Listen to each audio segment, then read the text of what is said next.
And here we go again. I am not 100% certain if this is going to continue on from the end of the previous stream or if it's going to start a new one. So, this is 0607 Gone Thoughts film from 2006 or 2007, depending on what website you check, IMDb or Rotten Tomatoes. And I'm gonna continue on from where I got to. So, let's see.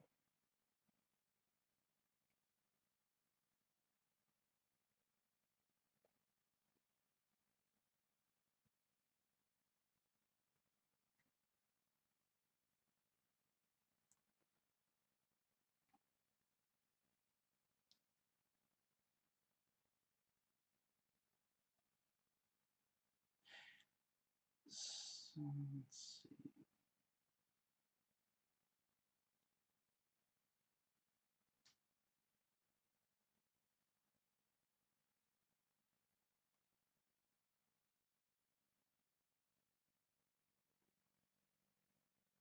I think it's good to get a bit naughty.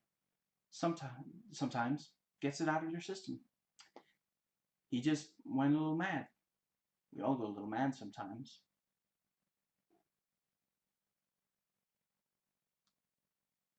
And we have one of the many little kind of manipulations. The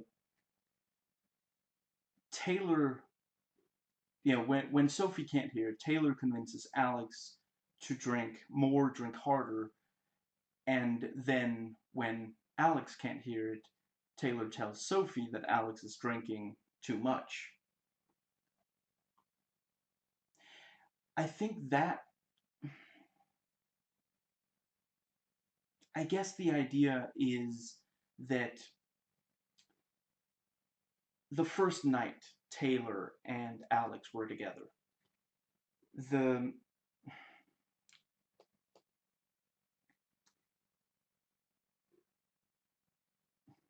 one second. The first right. The it didn't it wasn't difficult for Taylor to convince Alex to drink a lot. It kind of and clearly Taylor woke up before Alex did. And yeah, I guess that's supposed to, that so that sets up that both it tells Taylor that he can get Alex to drink a lot, and evidently it doesn't touch himself all that much, and it also tells the audience that this is yeah, that's a relationship there.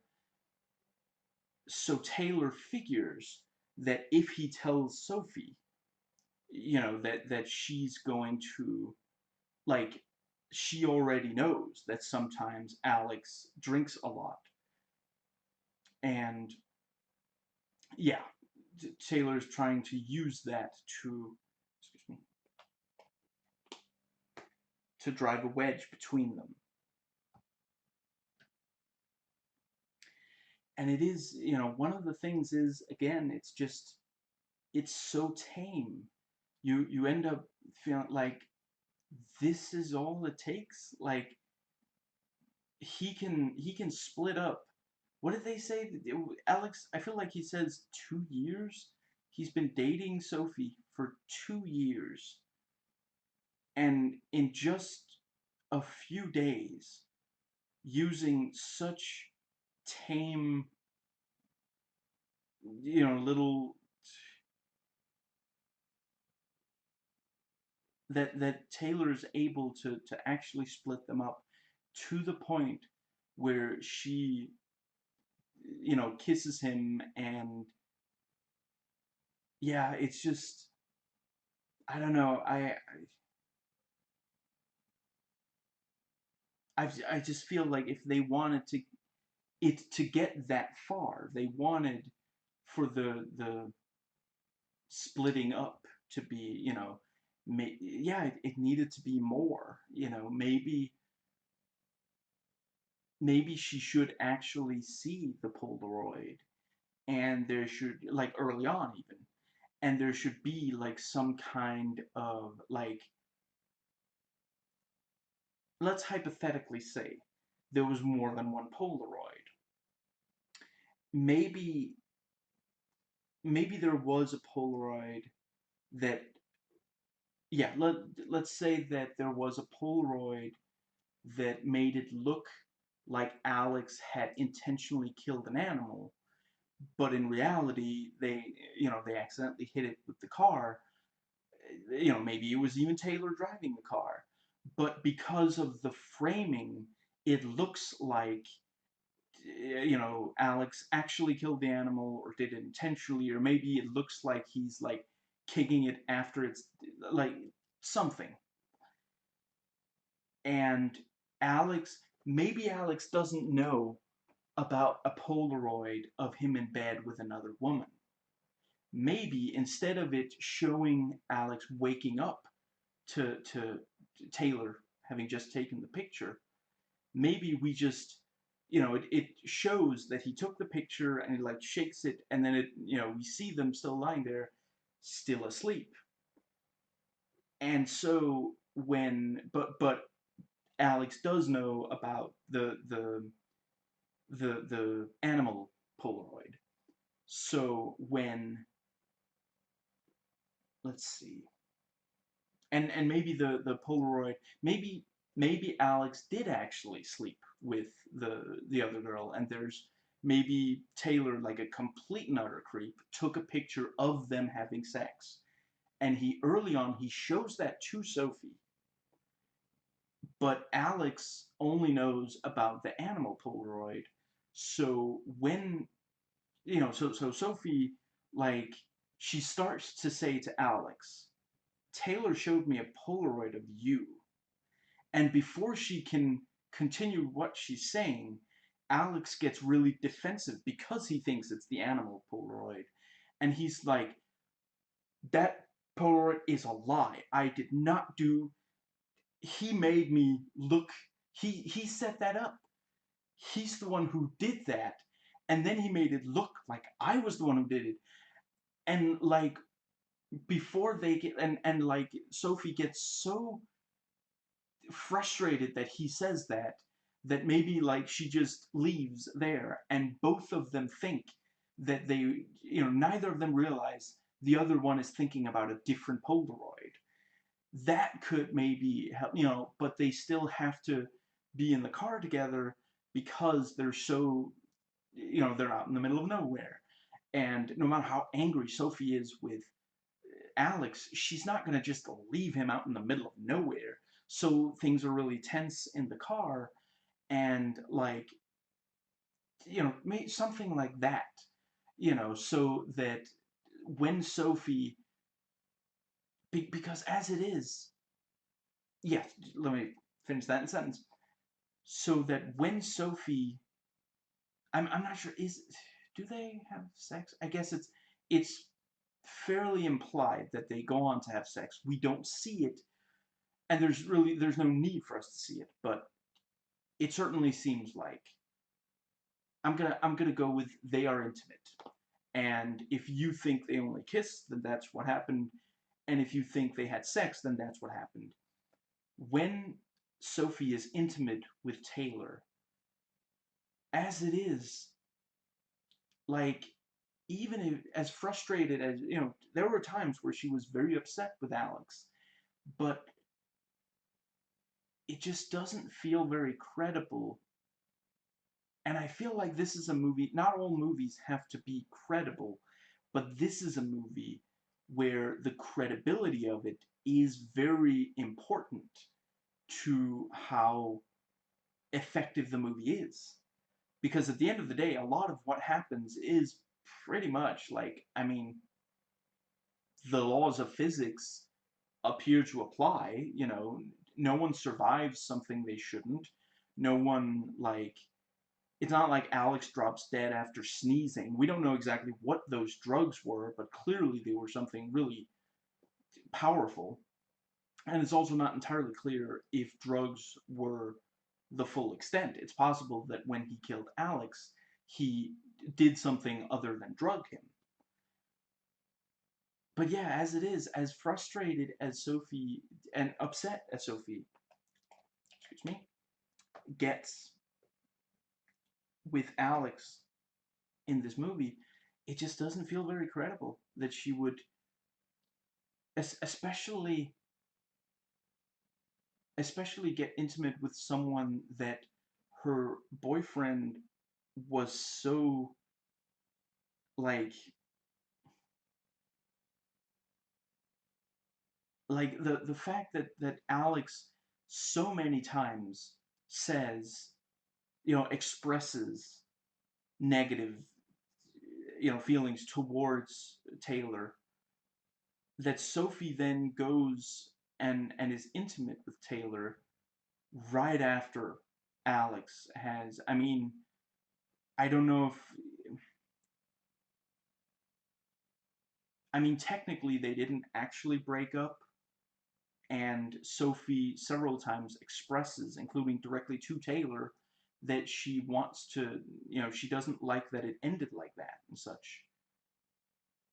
She wishes that. So that, but like I said, yeah. If hypothetically, let's back into my hypothetical about if the movie had two Polaroids, and so if she saw the animal Polaroid and Alex denied it, I mean,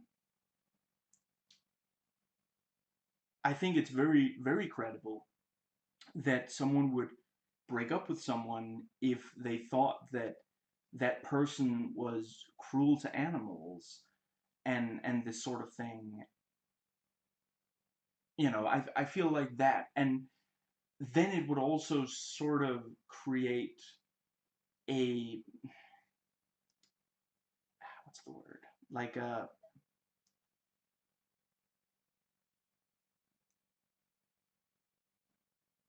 contrast, I think is the word I'm looking for, that Taylor is, you know, seems to be a good person, but Alex is like cruel to animals and such. So, you know, but as it is, like it's not very credible. And I remember it's, I, yeah, IMDb doesn't have IMDb boards anymore, message boards anymore. I don't think. I remember back in 2011 when I saw some people say, Taylor's, he's such an alpha, so of course Sophie is going to be attracted to him. Excuse me. And that you know Alex comes off as really weak and this sort of thing. And I don't know. I even with that, I can understand what they mean, but even with that, it just does not feel very credible. I mean, another thing, if they wanted to go there, if they wanted Sophie to be intimate with Taylor, I feel like maybe, like hypothetically, if they had made her seem a little promiscuous or something, again, I'm not judging, then it would, someone should make a drinking game of how many times in this video I say the word credible, but I don't know, I can't right now think of synonyms that really mean exactly the same. Then I would find it more credible, that, but as it is, she seemed to be a faithful girlfriend.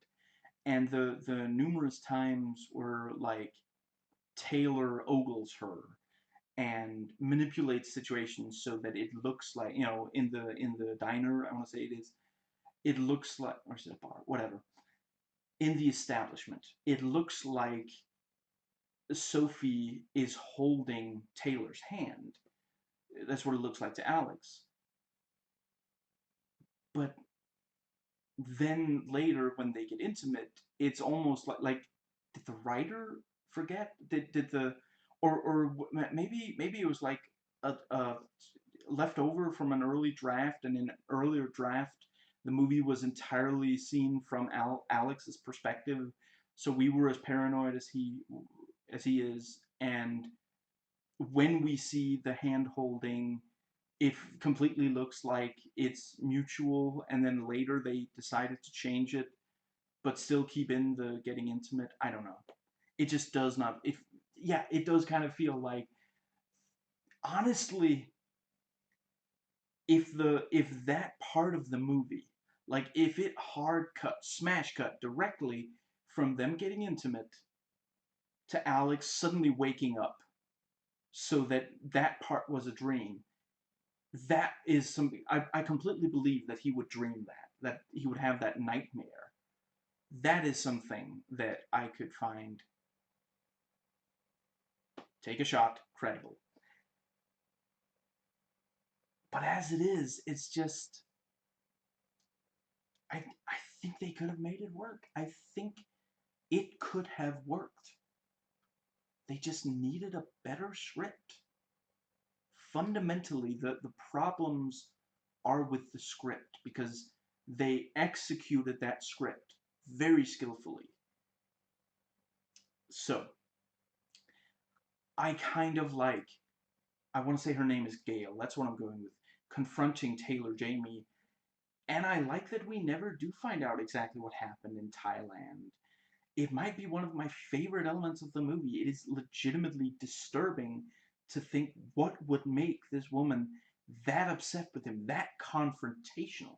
She doesn't come off as having liquid courage or just being an angry type of person. She is legitimately, she is 100%, she has recognized Jamie. And, and I do like, the movie makes it clear Taylor knows who she is, because he goes up close to her and whispers in her ear. I don't remember 100% exactly what the words he used were, but he definitely, that was not like, what he says is not something you say if you're just trying to, get some, if there's someone who thinks they know you and you don't know them and you're trying to get them to go away, that's not what you say. What he said made it clear he was only pretending to not have recognized her. He knew exactly who she was. Yeah, that was. Excuse me, I just gotta make sure to write.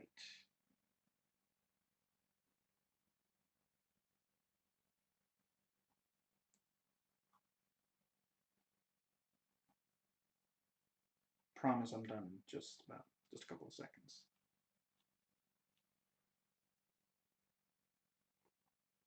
There.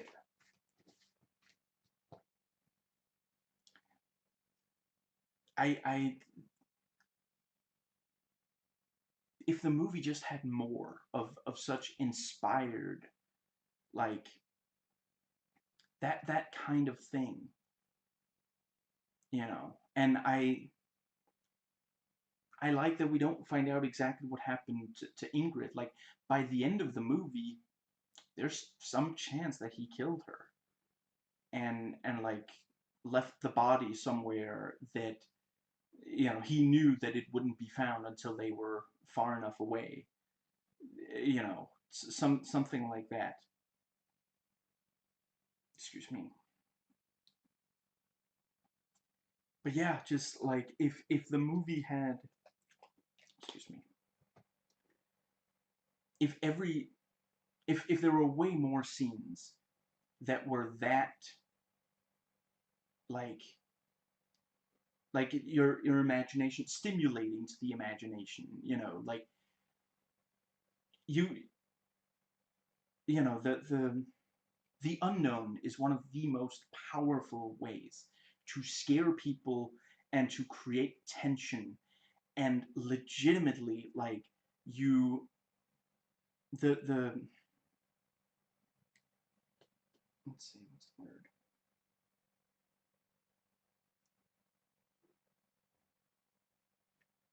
no matter what, nothing in this movie answers the question, we what happened in Thailand, what did he do that made this woman so upset. The it's a fairly,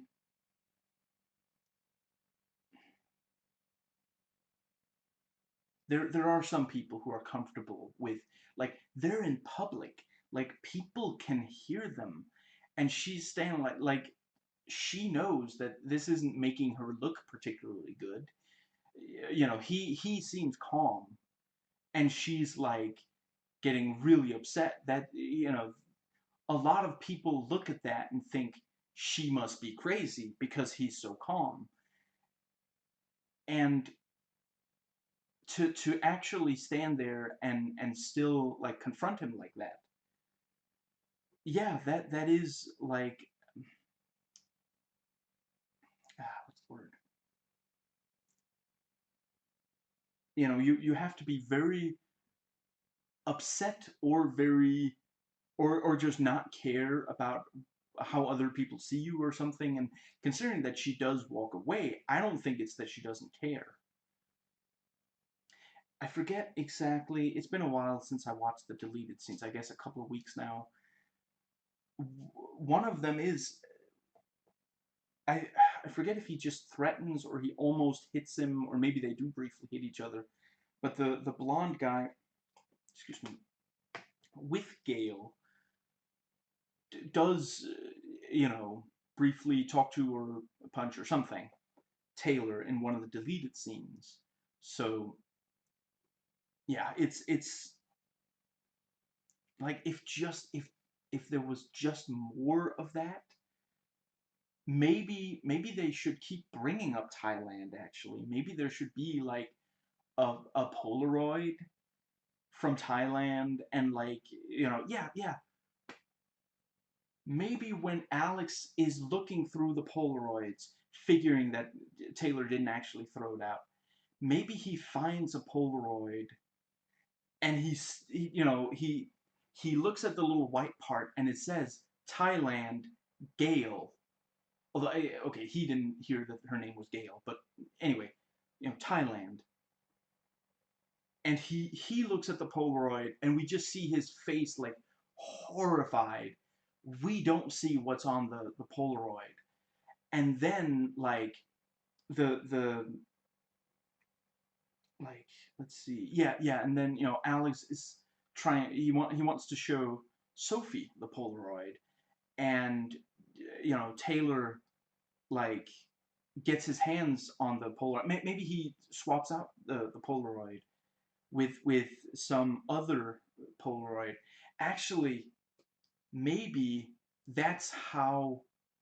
No, wait, that it doesn't complete. Yeah, it couldn't be the animal one, or the. Let's see. No, but just like some kind of, you know, either swaps it out or just takes it so he doesn't have a Polaroid to show her, and just like, and then you could have him like go, he's insane.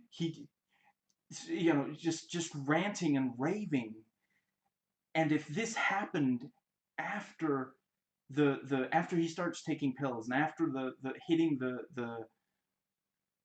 the kangaroo, then that could be really powerful, because we, the audience, realize why he's so upset. But like, it looks, yeah, to Sophie it looks like he's losing his mind, and maybe that's not necessarily going to make her like no longer like him or whatever, but it's going to make her not believe him. So yeah, I with just some adjustments, this could really have worked, because it is a legitimately, in theory, scary idea. Having someone manipulate your girlfriend, your partner, and the fact that Sophie doesn't trust him, that she doesn't believe him when he keeps warning about Taylor. I mean, that is one of the most disempowering scenarios, is when other people do not believe you, especially when it's people who are close to you and who used to believe you. It's one of the, I've said before, to me, one of the scariest movies ever made is Rosemary's Baby, and a huge part of it is the way other people treat her, the fact that they don't really listen to her, and they don't believe her when she's talking about something that's so scary to her and to the audience. And if just the credibility was there, if we could understand why Sophie doesn't believe it, maybe there should be some kind of, maybe if Taylor provides evidence of something and then tricks Alex into lying, again, another Polaroid. Let's create, in this hypothetical, let's create another Polaroid, and Taylor shows Sophie without Alex knowing, and then maybe brings up in front of Alex, like tells Alex, "Oh hey, remember that time where we? Why don't you tell Sophie what happened?" And Alex, basically lies, makes it sound like not such a big deal or something, so that Sophie now thinks that he is lying about important things, and maybe it should especially be something where the the the Polaroid makes it look like Alex is extremely guilty and Taylor is extremely innocent, and then when Alex tells the story, it sounds like he's, yeah, it basically reverses it, like he's innocent and Taylor is guilty, so that from that point on, whenever Sophie, whenever Alex tells Sophie, you can't trust Taylor, she is inclined to trust Taylor more than Alex. Something like that. Just the movie has these glimpses of brilliance, utter brilliance, and just the the movie doesn't capitalize on them, and it doesn't have enough of them. And it just, I would honestly be interested in, like, I forget if the writer, I feel like it was written by a different person than the director, but I would be interested in watching other stuff by the writer and director, whether it's one person or two people, to see if they get, actually, yeah, I guess it's primarily the writer. I could definitely, I think the director could make it work if he had a better script, but I would be interested, yeah, so I'd be interested in seeing other stuff this guy directed to see him handle a better script, and I'd be interested in seeing other stuff written by the screenwriter to see if he managed to get even better, because again, there are glimpses of it. There are, okay, no, it's still running. There are signs of greatness in this, and if only the more of the movie was defined by this greatness, that would, it could be such a great movie. And the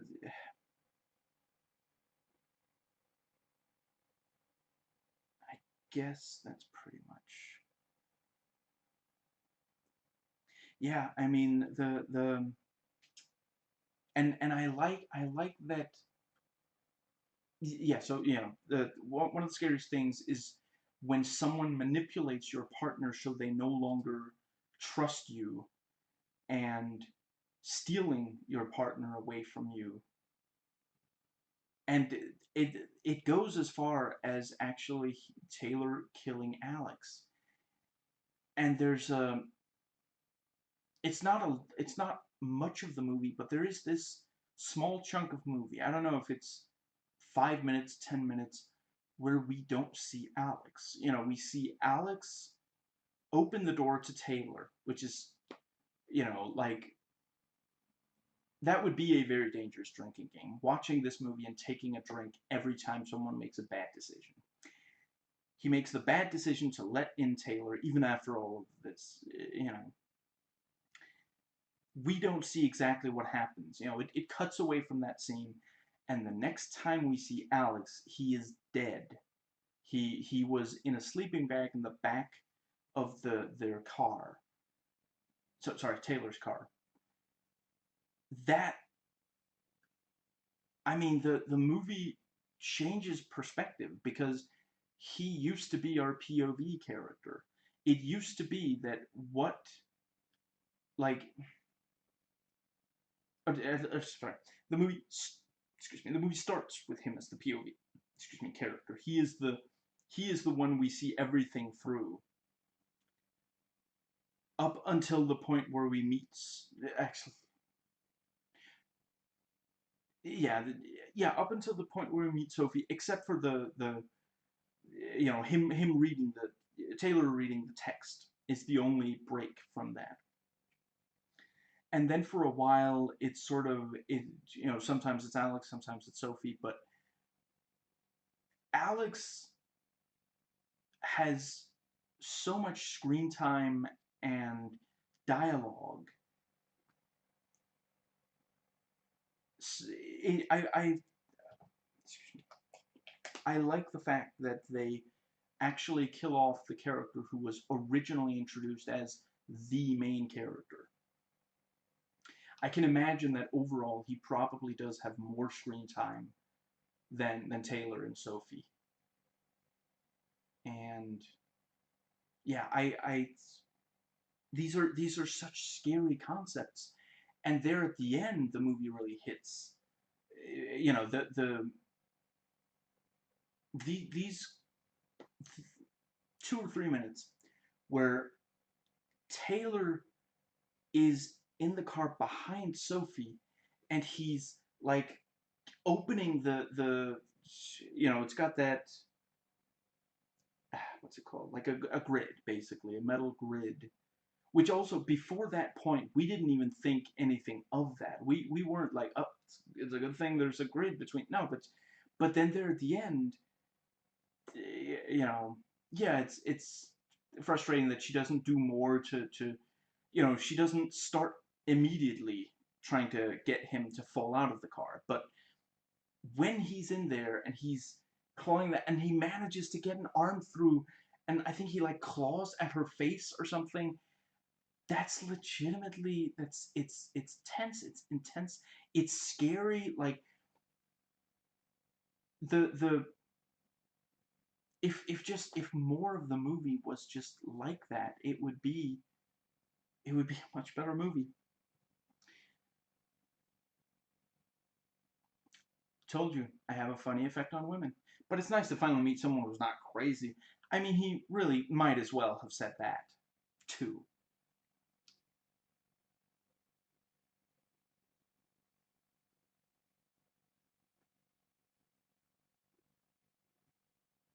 We have the Nimming scene. Maybe we should go our own way when we get to the next town, just the two of us. I'm still not entirely sure why they didn't do that at the moment that Alex reached Sophie and Byron. I mean, at least they do point out, they have the wherewithal to explain that Alex was ready for it to only be him and Sophie. That, you know, it's Taylor's car, so obviously, you know, he's not gonna, if he wants to be alone with Sophie away from Taylor, obviously he can't stay in that car, so he buys a bus pass. But then they just don't do that. They don't, you know, the scene of them discussing it, just, I don't know why Sophie doesn't say yes to the bus. It's just, I guess because then there wouldn't be a movie, like then the movie would end 2 minutes later or something. Yeah, I guess is really the answer. He loses the bus pass. That's it. That's your answer. He says, I just spent, what was it, $300 on a bus pass. All you had to do, like the moment that he says that, Taylor gets a look in his eye, and he's like, you know what? I forgot something. I left something in the car. I'm gonna be right back. And Alex is like, is no, he's not. He's not gonna take the bus pass. That would be ridiculous. And when he comes back, after that, the bus pass is just gone. And then you can have like a thing of like, maybe they can't quite afford another bus pass. Actually, was the bus pass for both of them or just for him? I don't know. I don't. I like the name. Nicker, something. And they have him say it a bunch of times, so clearly they like the sound of it as well. It's got this sort of, anyway. That's all you had to do. You didn't have to make, because then it's like, I mean, Taylor has to drive them for at least a little more. They can't afford to take a bus, and you could even have like, then you could have some tension of Sophie being frustrated with Alex, like, I can't believe, I thought you were more careful with money. I can't believe you lost a bus pass for $300 that was supposed to get us across, thank goodness that Taylor's here and can drive us, that could help drive a wedge through, but it's just, yeah, the script, if it was just, excuse me, if it was just refined some more, because it's right there.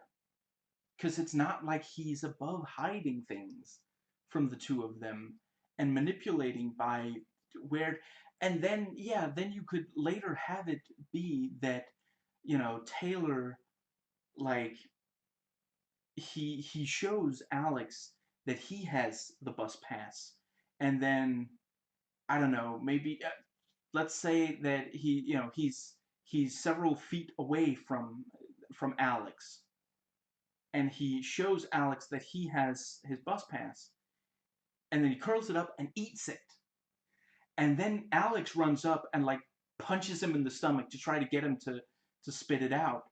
But what Sophie sees is that out of the blue, Alex attacks Taylor, and then Taylor could be like, "What are you doing?" Some kind of, it just, it's right there. Like, they could have made it so much better if they spent some more time to really perfect the, yeah. And let's see. So we see them pass. I want to call it roadkill, but there's like two right after each other. I think those are kangaroos, and just how does that happen? Like, if both of them were hopping across at the same time, I feel like they would be lying right next to each other, but there's like a couple of feet between them, and they're not at the same, like, one is for a little further down the path. So what happened there? Anyway,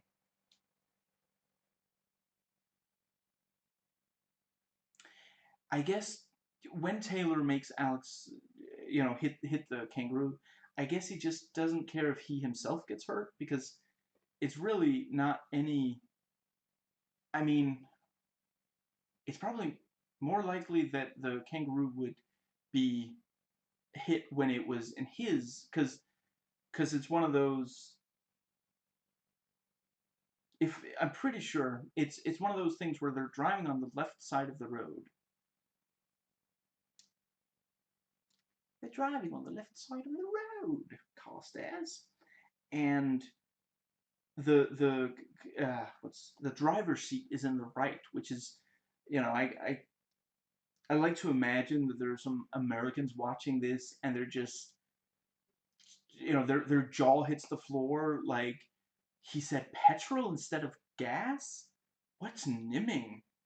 And like, why are they driving on the wrong side of the road, and why is the driver's seat in the wrong, just like, anyway.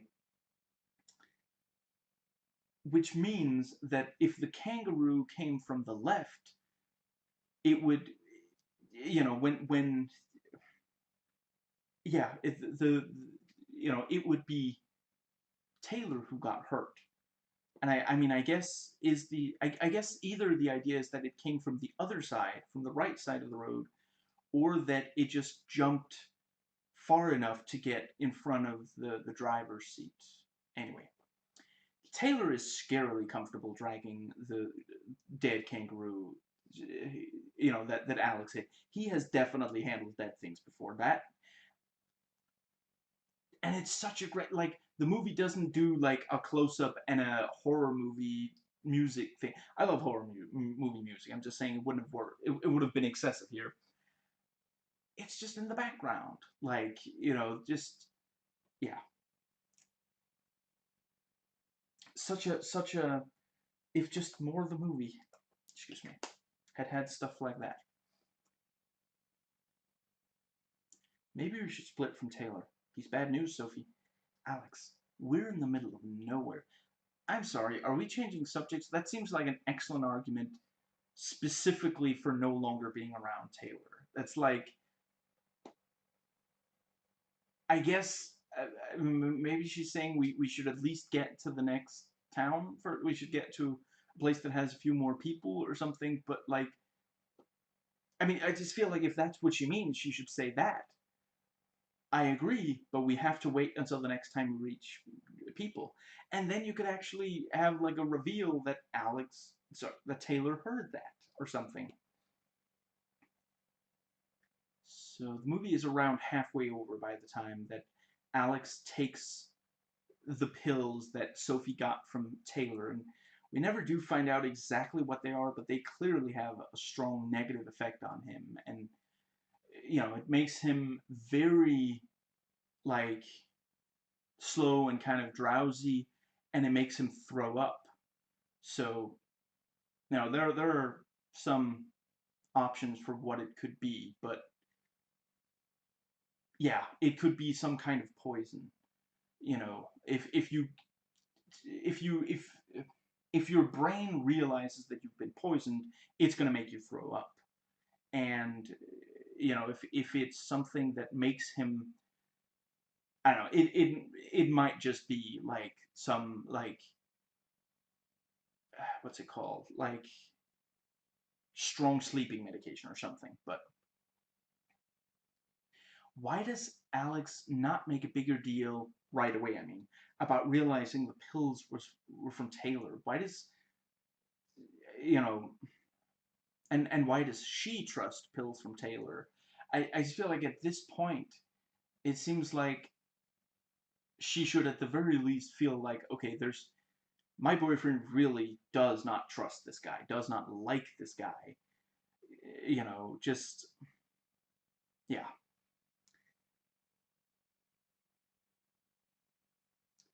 Alex, you shouldn't treat people the way that you do. One of the most disturbing moments in the film. I really wish that, yeah, excuse me. More of that, please. I'm gonna be saying, I feel like I'm saying that over and over. Let's see, more of that, please. MOTP. Maybe I'll just say MOTP each time I'm bringing up something that there should be more of. Who are you? Who the F are you? I'm Gotham's Reckoning? But that is, again, a very tense, like, yeah.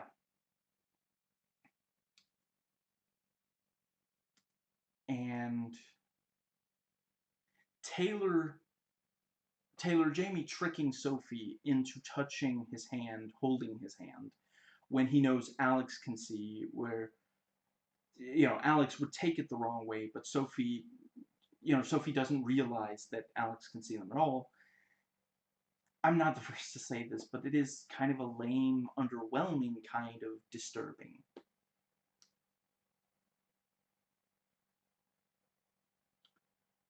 And really great cinematography at, like, capturing the desolation, they really are in the middle of nowhere. Is it supposed to build tension that we see every single step that Taylor Jamie takes towards Alex, instead of trimming it down at least a little bit? I mean, technically speaking, it's not terribly long. It's maybe 10 seconds, but it feels incredibly long and slow because nothing is actually happening. It's not like there's anything that visually interesting in the frame at all. You know, Sophie's looking in their direction, so it's not like Jamie Taylor is suddenly going to do something crazy to Alex without her immediately realizing that, and the audience knows that. So we're not going to, you know, when we're sitting there watching that, we don't think that he's going to do something crazy. You know, it just, and honestly, there could have been something.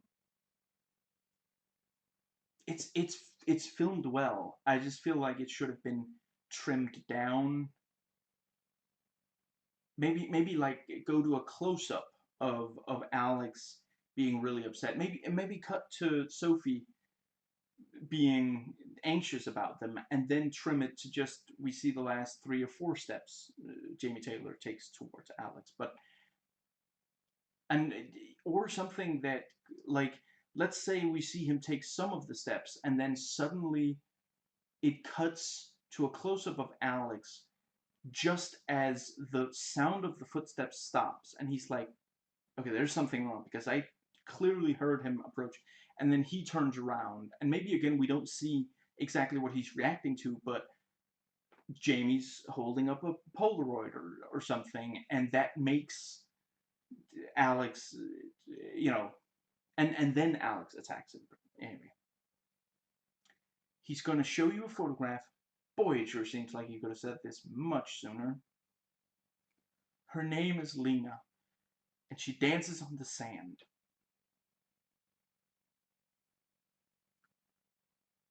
Alex, what's happened to you? I don't think I know who you are anymore. Now she's got amnesia? She always gets a cheeseburger.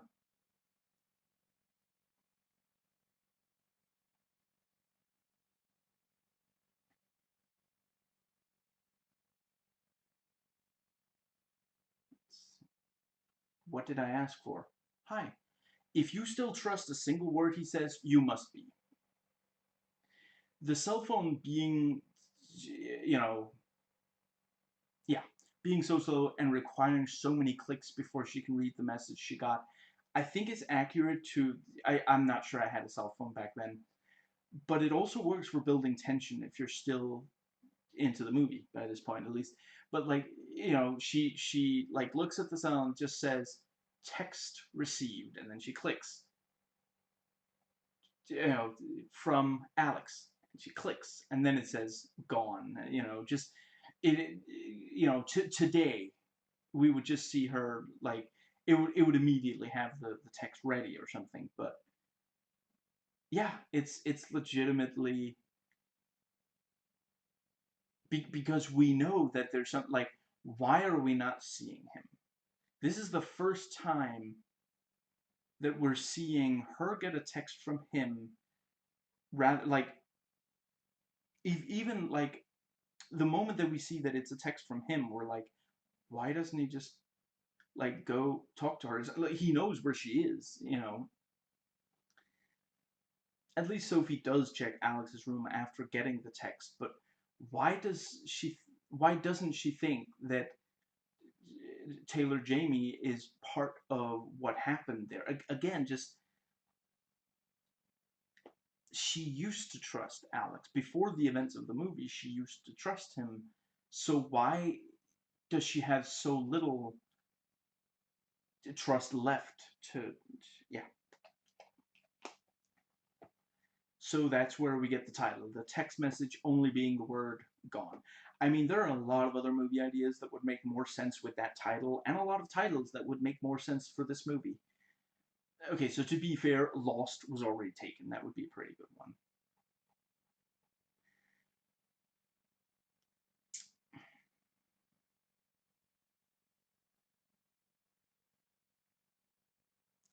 I'm not sure I have much to say about the fact that the text says gone, and then when she says, you know, she tells Taylor Jamie,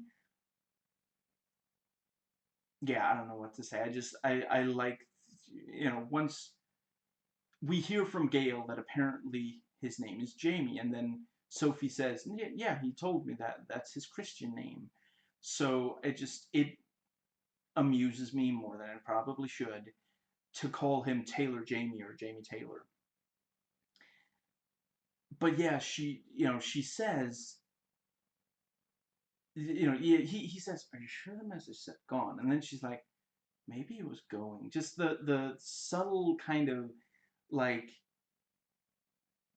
he manages to manipulate her so that on the one hand she does like she feels like there's definitely something wrong there, but at first it's like it really hits her like he's just gone. But then with Taylor, it's like I don't know. I mean, maybe he's just leaving. He's still nearby. It's this sort of yeah. I don't know. I'm not even entirely sure if I like it or not. I mean, it's probably one of the many cases of the what's it called? Of characters making bad decisions in this movie. So not MO, not MOFP. Wait? Did I say MOFP or did I say MOFP? I think I said MOFP. Okay, from now on, maybe I'll say MOFP. Maybe I'll say MOFP. MOFP rolls right off the tongue. I thought so, at least until yeah. That was actually, yeah, ironically, rolls right off the tongue. Did not roll right off my tongue at first, but now it did. So an hour and 3 minutes in, we realize that Alex is gone, and by then it has been at least a few minutes since we saw him at all. Maybe 2 minutes. Let's see. But I do legitimately think, like, again, lesser filmmakers would have just, for example, shown us exactly what Taylor did.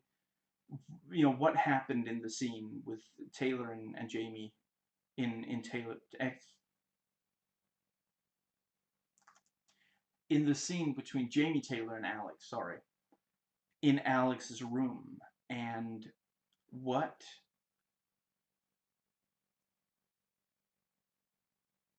yeah, or like show like a hand sticking out of the what's it called? It's sleeping bag long before, minutes before Sophie actually sees Alex. I mean, really, the movie very rarely shows Taylor without it being like most of the time when we see Taylor, we're seeing it through the eyes of either Alex or Sophie, and then occasionally we'll see something where we, the audience, perceive something that the other character with Taylor doesn't. But we there's very little in the movie where we actually see Taylor, where it's not a different character looking at Taylor, and that's how yeah, we hear what he says to Gale, but that's because we're seeing it from Gale's perspective. The whole yeah, I did. That's the right way to do that sort of thing.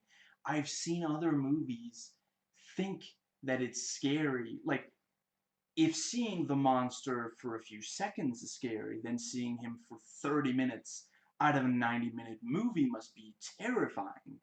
And sometimes, but sometimes less is more. And here they understood, like, yeah, we hardly ever, I'm not sure I want to say never, but hardly ever do we see Taylor without it being filtered, at least partially, through another character, and mostly it's Alex and Sophie. or rather Alex or Sophie, because they tend to perceive it differently. And mostly it's Alex, and that is, at the end of the day, his character is the one we wish he hadn't. Even if nothing happened, don't sleep that close to someone that you're not. If you're in a relationship with someone else, just unless they're cool with it. If they expressly say they're comfortable with that, then, but other than that, he doesn't really. He makes bad decisions that are frustrating, but we can empathize with him. We can especially empathize with his situation because it is very uncomfortable. Like, yeah, it is genuinely. It's disturbing and scary to be in this situation where someone else has that much power over you and your life, and you realize something's wrong, but someone close to you who could do something doesn't believe you when you say it.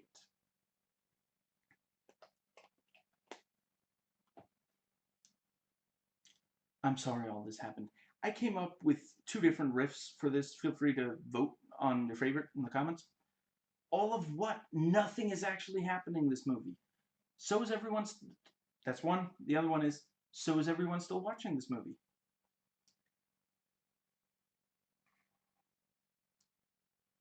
And again, I'm not slut shaming.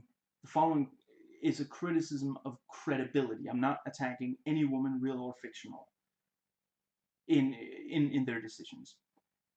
Sophie getting intimate with Jamie Taylor, it doesn't look like it's an act. Like if it was something so she could lure him into a false sense of security, if she genuinely, if she by now believed that, Jamie Taylor was dangerous and Alex had been hurt by him. But, excuse me. I mean, it's, at that point, it is, you might end up kind of playing into misogynist tropes, but, and that's a problem. But, as far as credibility, it would make more sense. But, yeah, it looks genuine, and it just doesn't feel credible that she would that quickly go from losing Alex to a new person, even if she has been spending a lot of time with Taylor. And at the end of the day, there's not really, like, I guess maybe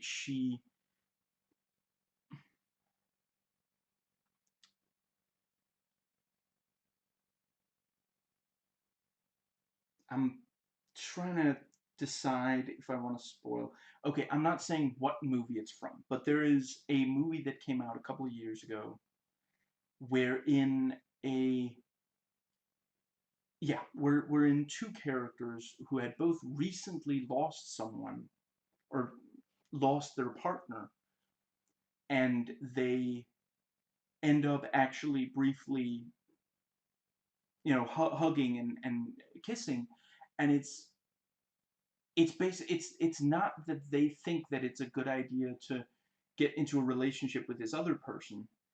It's because the them thinking about having just lost their partner, and then both having empathy and sympathy for the other person who also just lost their partner.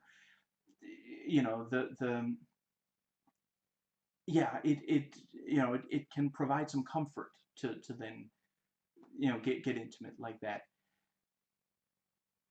I could maybe kind of believe that sort of thing, but just the fact that Alex was so adamant, he so many, excuse me, so many times he said negative things about Jamie Taylor to Sophie. It just doesn't feel very credible that, and at the end of the day, like I said earlier, like, it almost feels like the movie forgot that it was only Jamie Taylor making it look like to Alex that there was a relationship, because there wasn't. Like, there could have been, they have the brief, moment of bonding over Nimming, and like I said earlier, if they had the Polaroid with, the animal cruelty, if Alex in Sophie's eyes was now this monster who was cruel to animals, maybe she would seek comfort in someone close. But they had an argument, and then he texted gone, and now she doesn't know where he is, and that's I just no, I don't find it credible.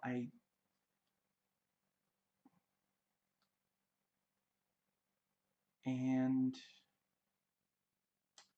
it doesn't occur to Jamie Taylor not to fall asleep without turning off Alex's phone, which he keeps in his pocket. And again, it's a pretty good reveal. Like, it is, again, that is a scary, like, she just texted Alex, and then a cell phone lights up in Jamie Taylor's pocket. And like, for a second there's like, is it possible it's a coincidence? Because I mean, it's a cell phone. It's not like it started singing her name or something, like a personalized cell phone ringtone that only Alex's phone had for Sophie's number. No, it's hypothetically could be. So, I don't know if it's because she wants to make absolutely sure she checks it or what exactly, but it's a as a reveal, it is, but it seems like so much of the time Jamie Taylor has a plan, like he knows what he, yeah.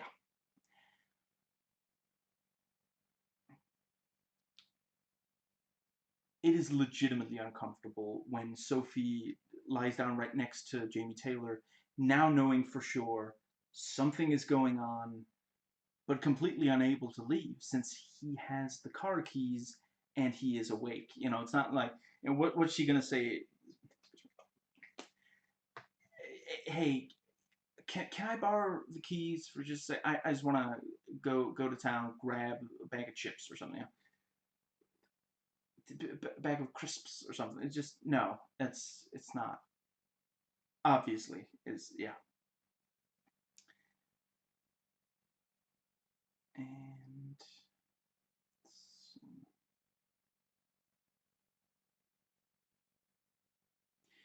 Sophie says that she got a text from Ingrid, and Jamie Taylor looks like he knows she's lying, so he may really have done something to Ingrid, and what's that saying? That is genuinely disturbing.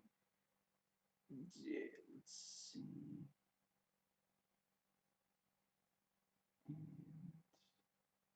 Yeah, and like the let's see. Yeah, and once he said, oh, we should talk, and like basically he won't let her leave, kind of thing. Ingrid doesn't have a phone.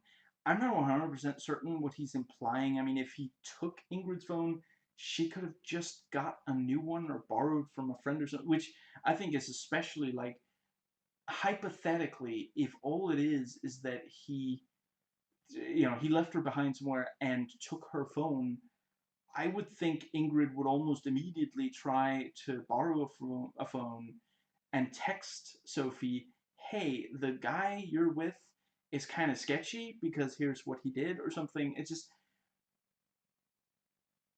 again, just the line, hypothetically, let's say that the line was, Ingrid is in no condition to use a cell phone.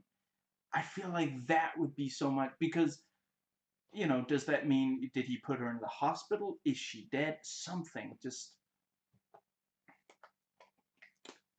if I had made this video several years, I guess 5 years, well, whatever, some years ago, this would probably have been very ranty. But I I might talk about negative stuff, but I don't like to get ranty anymore. And then there's this shot where I really like the distance in frame between Sophie and Jamie Taylor. Just like they're basically at opposite. Like, let's say that the frame, like, yeah, something like this. One of them's here and the other one's here, and we just have this like huge space between them. Just that works really well, and very intense as Jamie Taylor chases down Sophie. You know, like, clearly he can run at least a little faster than she can, and just his movements are swift and efficient, and his wiry frame. He resembles a predatory animal, like a lion chase. Catching up to a gazelle or something. Just it's genuinely really really and it's especially effective because for most of the film, Jamie Taylor doesn't, like, I mean, he looks like he's in good shape, but there's not been any indication that he was this, like, that he was that much faster than her, for example. The just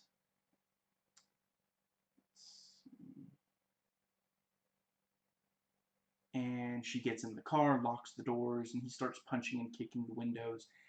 Again, this is legitimately, like, it's tense, and I don't know if I want to use the word scary especially, but yeah, I mean, hypothetically, if he does manage to get through the glass, then I mean, what is she gonna do? I would so yeah, it is actually, it's either it's scary or it's bordering on scary, and just and again, we've never seen him, no matter how, no matter the situation in the entire movie, we've never seen him this angry. Like, it's I don't know that I would say, is it out of character? No, he needs to be in control. He feels a need to be in control of situations. Excuse me. I'm kind of paranoid watching the screen now to make sure that it's still running. And when he's not in control, he just loses it. And he's legitimately scary when he's like attacking. You're relieved that he doesn't have some kind of heavy object. And how would he? That he could use to smash the glass. So yeah, it's very effective. It's like, but then he gets right in front of the car, which it's just like very uncharacteristically stupid and careless. Oh, whoops, sorry. I am gonna have to. Oh, no, it wasn't too bad. Okay, here we go. Right. Yeah, the it's he ultimately, she doesn't get up. Oh, that's what's wrong. 1 second. There. Okay, so that was more than 1 second, but still wasn't too bad. It's he is, she doesn't manage to get up to a very high speed before hitting him, and I don't know, maybe that's what he's figuring. It's not like she's gonna, like, hypothetically, let's say that she just really hit, like, let me think. See, I've only done this in video games, not in a real car, but I guess if she put the, yeah, like I've seen it in movies. If she put the gear in, or no, wait, I guess it's the handbrake, whatever. And like hits the speeder before the car actually starts, and then like releases the handbrake or whatever. So then he would hear that. It's not she's not going to be able to get to a high speed from the anyway. Pretty decent reveal that you know Taylor Jamie had Alex in a sleeping bag, and stuffed him in the trunk. That's first you just see that a sleeping bag and some stuff rolls out, and obviously the actor was not in the sleeping bag when that happened, but it also doesn't look like there's not enough of a thing in the sleeping bag that it could. But and then you see him lying there. It's legitimately, yeah, it's a good reveal, and we get several seconds of a close up of Alex's face to really sell the fact he is for sure dead. He's not unconscious or asleep, and in this, and it also really lets the weight, it lets it, yeah, excuse me, really lets it land, lets it hit the audience and Sophie. And again, it's like it's a tense situation with Taylor is very close by, and Sophie is still in a fairly compromised position. But the movie takes, I would say, 2 to 3 seconds or so to hold on Alex's corpse there. They knew that this would be that they should spend several seconds there, and that it wouldn't kill the pace, because it doesn't. It the movie, it doesn't feel like it should still be in the process of speeding, of keeping the tension from the just such great craftsmanship. It's so frustrating that it's not that it didn't lead to a better movie overall.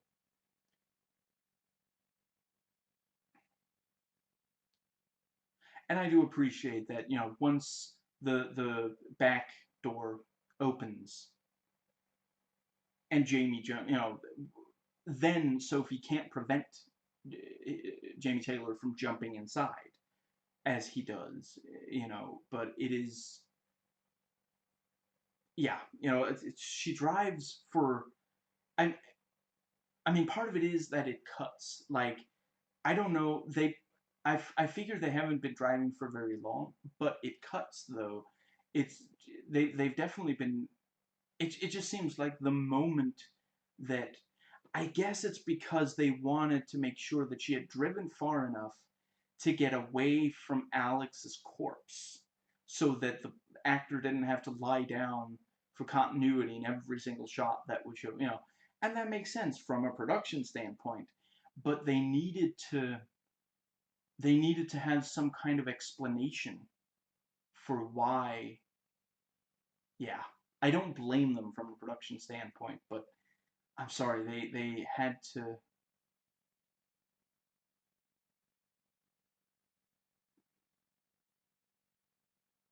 Yeah, I'm trying to think of some. I, I mean, I would say maybe it would make it a little bit better if she didn't see him jumping in. Like, if she. No, it would be considered a terrible decision if she actually got out of the car when she saw Alex's corpse there. But, that would have allowed Jamie to get in, back there without without her noticing, which is really the only way I could explain why she would drive from. Anyway.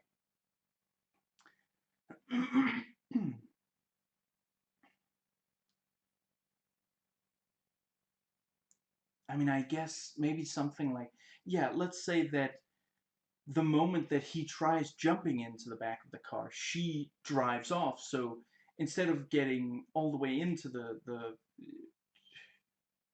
yeah, the back of the car, maybe he manages to grab onto the back of it, and so she drives as fast as she can. Maybe she does swerve a little bit, but she spends a couple of seconds while he's like, doing the Terminator thing of climbing back onto, back in there so that when he actually gets to be in the back of the car again, there is enough distance anyway. But yeah, it takes a little while before she thinks of speeding up and then like slamming the brakes and swerving to try to get him out of there. What is it with movie characters and cars who don't realize that it would help to just do something other than drive normally? Like, it's just I've seen entirely, excuse me, too many movies where that happens. Where are we headed? We're going into town? I don't think we have enough fuel for that. I know this is supposed to be disturbing and evil, but he kind of just sounds like a bratty kid going, "Are we there yet?" This last chunk of the movie is legitimately tense and scary. This kind of thriller thing. Finally, after a really long wait that doesn't provide that much successful build-up, it really makes you wonder why the movie couldn't get to something like this sooner. Pretty good violence and blood as she speeds up and hits the brakes to get the metal grid to dig into his shoulder. Pretty good job on making us feel the impact as she backs the car into Jamie Taylor to finish him off without going like really gratuitous and like, let's see.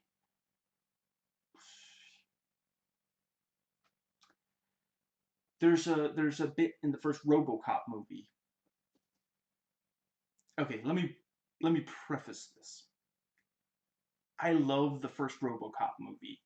And there is I'm not sure I'm ever going to say anything negative about it, but I'm definitely not going to say anything negative about it in this video. I'm just saying, in that movie, a character gets hit by a car, and it's a bit much unless you saw the TV version.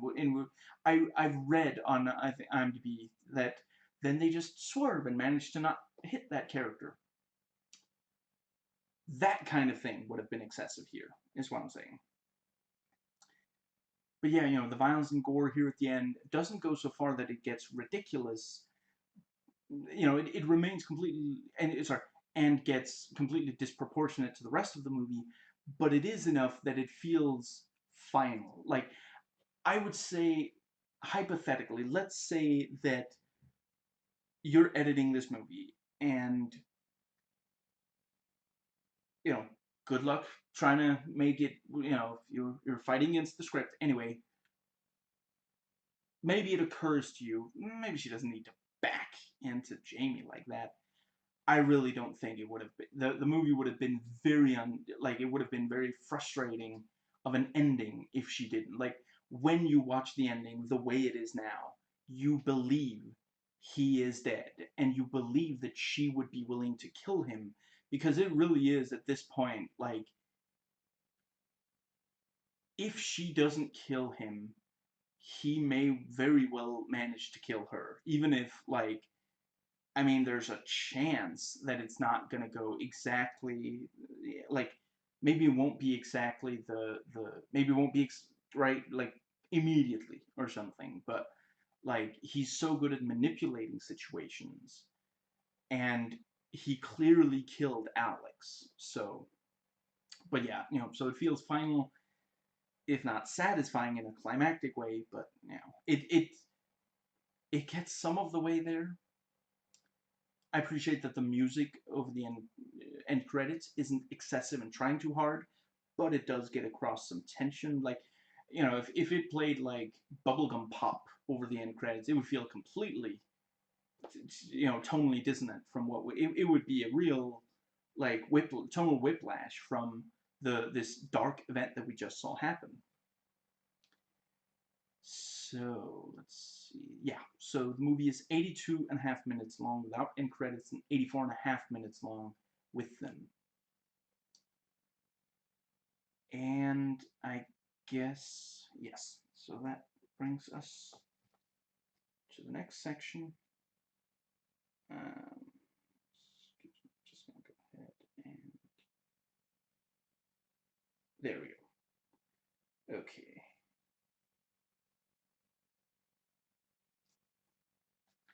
Notes taken before watching. So yeah, this note I took in 2016, and yeah, so let's see. I wrote that the the ending. Let's see.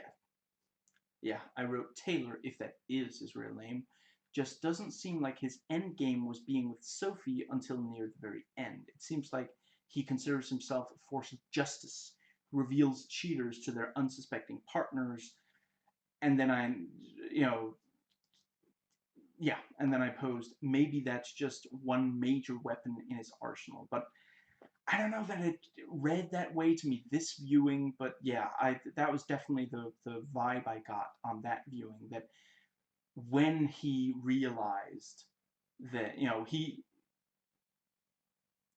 like, almost like a sort of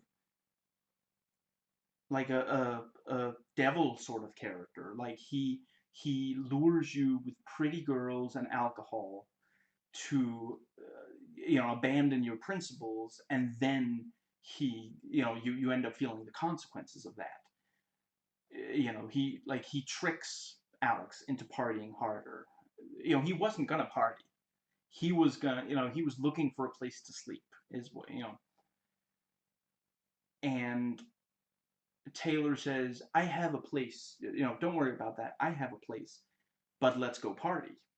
And that's what, if not for that Polaroid of, yeah, I guess you could say, if not for that party at all, then maybe he wouldn't have had any problem just ditching Taylor. Just it's not even really ditching, just saying goodbye when they reach Byron. But yeah, I think you can read the movie as that, but this time it didn't. Excuse me, and I don't think I felt that way on the first viewing either.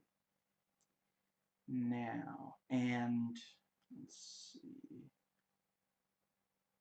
Yeah, and let's see. Also from sometime in 2016, I noted that the Alex's body would start smelling, but maybe Taylor, just maybe usually maybe yeah, maybe this is the part where he fails, and maybe that's something like that is where it went wrong with Gale. For a while it worked, his plan worked, but then yeah. Let's see.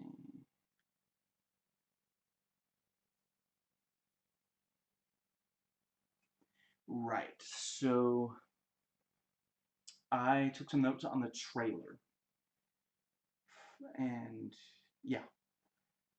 Let's see. Yeah, and yeah, it's 2 minutes and 13 seconds in case you have found one and you're not sure if it's the same trailer. It's one of those trailers for horror movies that pretends to be a different genre at first. Nope, it's still running. Let's see. And of course, it's not difficult to make part of this movie look very upbeat.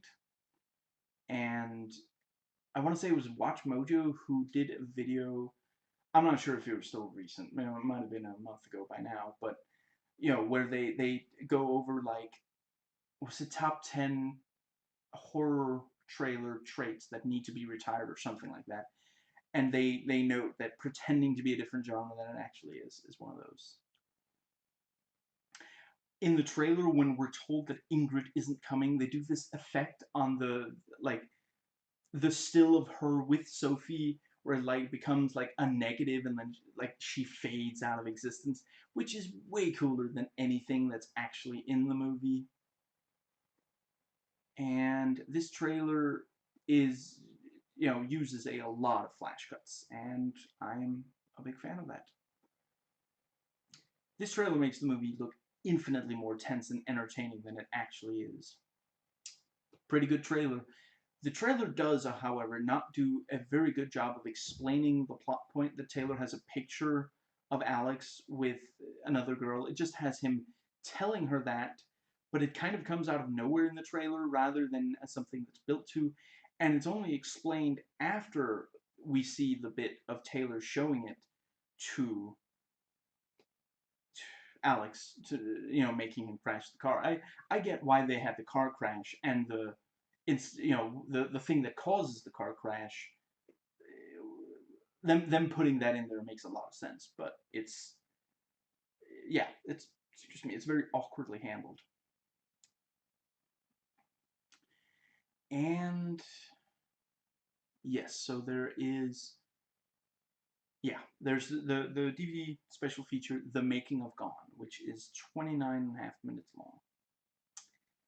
And yeah, I'm pretty much gonna go into all the notes I took from this. So the director liked the scripts, but he liked the script, but had things he wanted to do with it. They spent a year and a half working on the script before they started filming, and they had a long rehearsal. I had forgotten about that. That's right. He did. He went in, changed the. Yeah. Okay, then I'm sorry. Then I do think that he has some more of the you know the screenwriter is not the one man who deserves the credit, the one man who deserves the blame. And they filmed it in order, so it sort of felt like they had been through the same experience as the characters for the crew. It was very hot while shooting, which was uncomfortable. I don't know why. I don't know how anyone says yes to shooting in Australia, out there in the just. I you are made of stronger stuff than I am. That is not something I would ever agree to. Whenever a new person enters the documentary, we brief Polaroid of their face with their real name and their character name or the job they had on the crew, written in the white field. I like that. That's a neat touch for the featurette. And they talk about troubles with the weather. They talk about how uncomfortable it is to work under a rain machine. Apparently, the guy who plays uh, hmm, what's that? I think Alex was, yeah, he was wearing tight pants that, due to cold weather, shrunk onto him, so he had trouble taking them back off.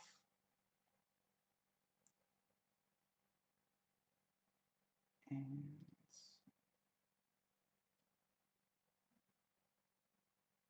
yeah, and someone says, I don't know if this is British wit or Australian, but one of them says, the let's see, yeah, sorry, they talk about the rain, and then someone says they're, the license plates say the Sunshine State, and someone points out they also say they're the Smart State. So I think it's ironic.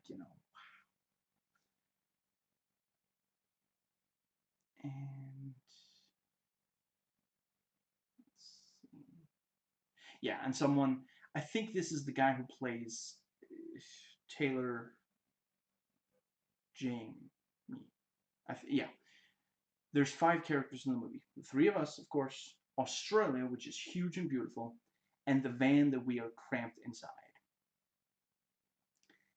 And the actress who played Sophie hated being in the van because it's so cramped. There's so much stuff there. And what's that say? She hates doing scenes, especially in the back of the car. Or she wishes she was in the back of the car, something like that. And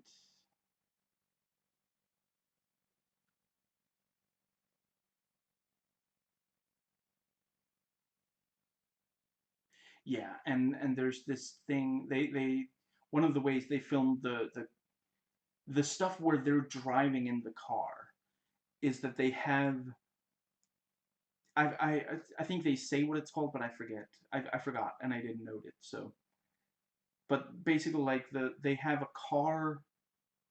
I'm not sure if that car is maybe pulling the car the actors are in, or what exactly. But they have a car that's right in front of the car the actors are in, and let's see. Oh, right, here we go. Yeah, a car that you can control it completely from a remote pad that fits either on the roof of the car or to one side, and it's a fantastic tool. Really allows us to do some great stuff, but it's very frustrating. I mean, you'll find that the time involved is disproportionate to the material you're getting often. And the director says, I don't think my next film will involve too much filming in a car. And he talks about all the aspects they have to deal with because so much of the movie is set inside the car. And they do this ritual to ward off evil spirits, rubbing dirt from the ground onto the person next to you and rubbing your own sweat onto your body. And they talk about that the heat causes headaches and heat stroke, or bordering on heat stroke. I forget. They had trouble with bugs that they had to repel with cream on their faces. That's I'm not gonna quote directly what they call it. And let's see. Yeah, there's something about like the director, he got frustrated the first day and the very last day, but other than that, he was calm throughout. And one of them at some point, yeah, through near the end of production says, "The end is near. It's nearly over," which I mean that technically is accurate, but wow, is that also they really it was really grueling to the production phase of this movie was grueling to invoke words like that to talk about. Yeah, and they talk about what they look forward to when the production is completely over. And one of them says, I'd like to never do another movie under these circumstances. Honestly, every day has been like pushing a cart up a hill. The actress who plays Sophie says she'll miss the girls. And the director, let's see, what does that say? Sorry, the director has lots of things that he'll miss, including the stars of the movie. Yeah. And then there are the deleted scenes, 8 minutes worth. So let's see. Yeah, let's see. I think these have names, so I'm gonna quote the names. The first one's called Sophie and Alex on the Beach. And yeah, Sophie meets Taylor, there's an awkward goodbye, and clearly the couple want to be alone. Taylor does go, but then meets back up with them on the beach. Yeah, that's right. Yeah. The deleted scenes, quote unquote deleted scenes, are essentially extended scenes. And I'm sorry that again they're well produced, but I really completely understand why they cut this stuff.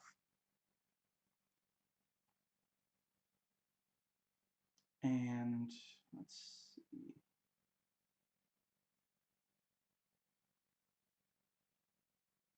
Yeah, and what was all that S word about wanting? The couple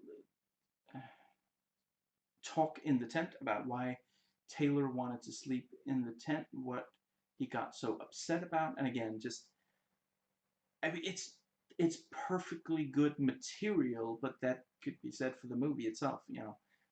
Yeah, I really don't blame them. Yeah, so Kiwi Girl recognizes Taylor. More of the scene when Taylor has been recognized. And now there's, yeah, the Kiwi guy. Actually, yeah, I'm not 100% certain if it's the same who's in the movie, but I think it is. Also recognizes him. Taylor grabs him, tells him to leave him alone, and there's a very distinct sort of sexual undertone to the way he touches Kiwi. And that's something, in the movie itself, there is this sense of like maybe he's actually kind of more interested in Alex. I'm not saying there's anything wrong with you know yeah the only the only way sex can be wrong if you violate consent basically. But yeah, some of the movie you kind of get the sense that maybe it's more that Jamie Taylor wants Sophie to go away so that he can be alone with Alex again. Some of the looks and such is, you know, and I wish there was a payoff to that. Ultimately, there isn't really. And extended drive beach, and Alex tells Taylor they missed the turn, and when driving further, Taylor looks at Sophie. What does that say? Sophie's leg while she's asleep and takes a Polaroid of it. She wakes up. He tells her it's a souvenir to write her name on it. She doesn't look comfortable with him doing that, but she doesn't really say anything. She gets out of the car and what's that saying? He ogles her in the mirror and puts his fingers in her sweat on the seat and smells it. And arrival at the motel is the last one. And Taylor tells Alex and Sophie.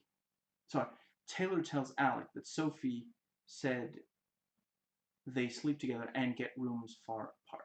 And yeah, I mean, if you really love the movie and you haven't watched the special features, excuse me, maybe you consider it worth it to get the DVD for the special features. But personally, I don't.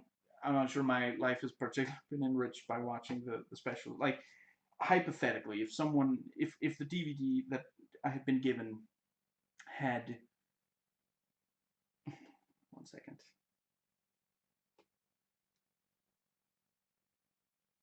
had not had any special features, like actually, well, is it a month away? I forget. In some weeks, I'm gonna do a video on the movie End of the Line from 2006, 2007 also, I want to say, but I'm not, I forget exactly, but I really, really, I am very passionate about that movie.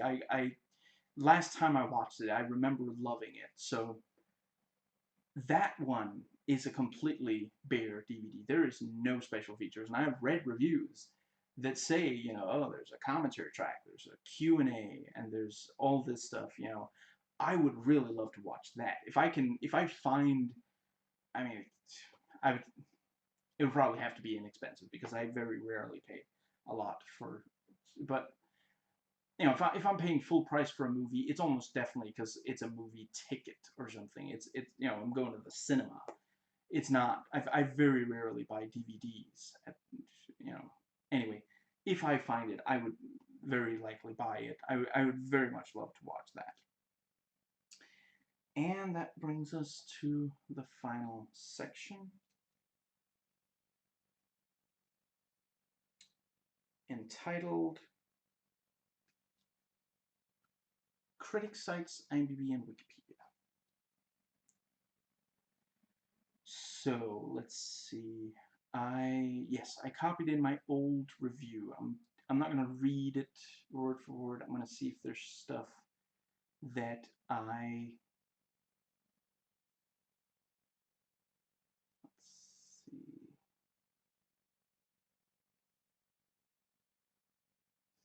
Yeah, okay, I'm gonna read some of it.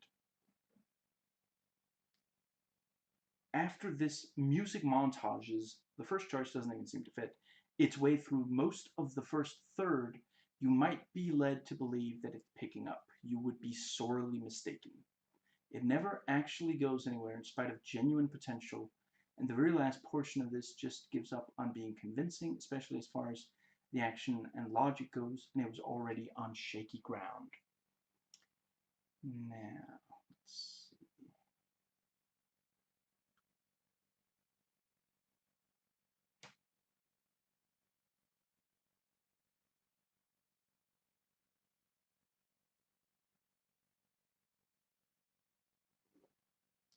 Their behavior and poor decision-making abilities keep the paper-thin, predictable plot just barely going until the seemingly ceaseless 80 minutes finally come to a close. And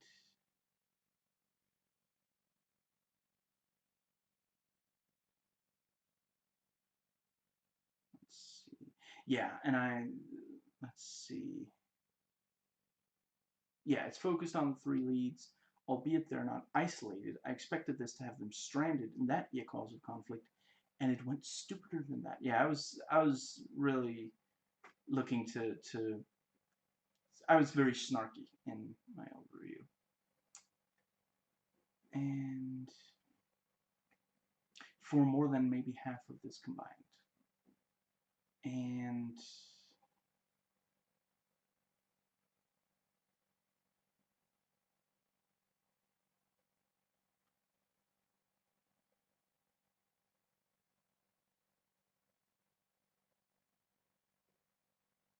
let's see.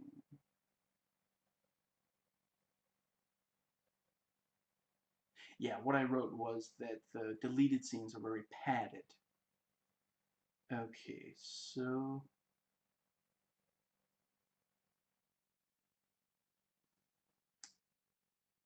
yeah, there is no critics consensus, excuse me, on Rotten Tomatoes.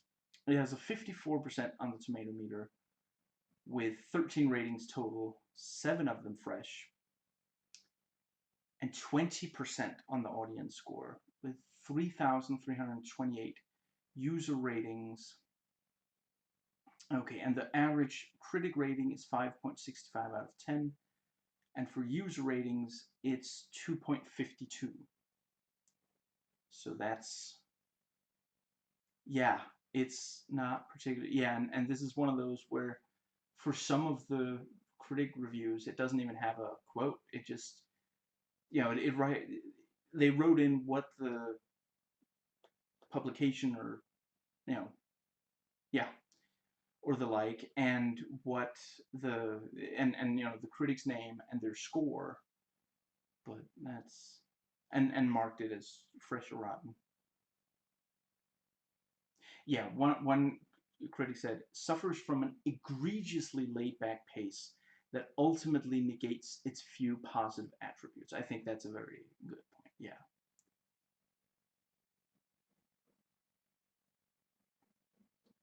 Debut feature for TV commercials director Ringen Ledwidge shows he has an innate sense of cinema and handles the genre well, and the Outback looks gritty but great.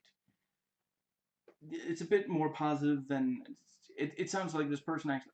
I didn't copy in whether that was a fresh review or not, but yeah, I basically agree with everything in that blurb.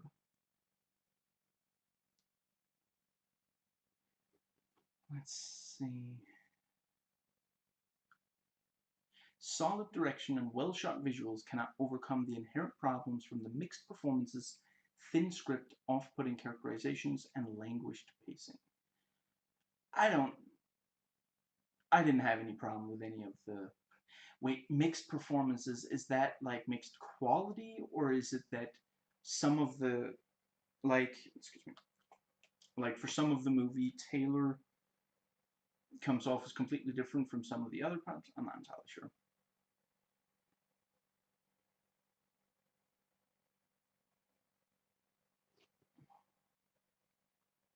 Okay, this says that it conjures up an effectively creepy mood.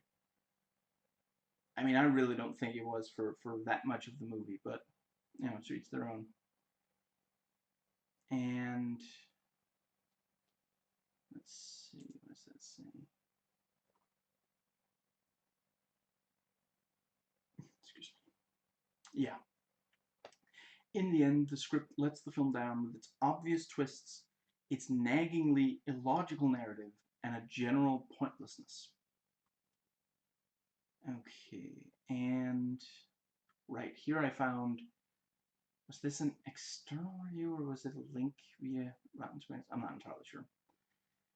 Okay, so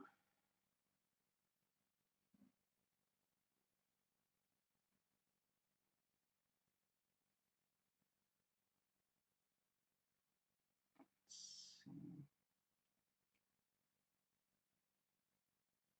I'm just gonna try to quickly, with minimal, what's it called? Dead space, I want to say, in the video. I am gonna read internally, not out loud, the review.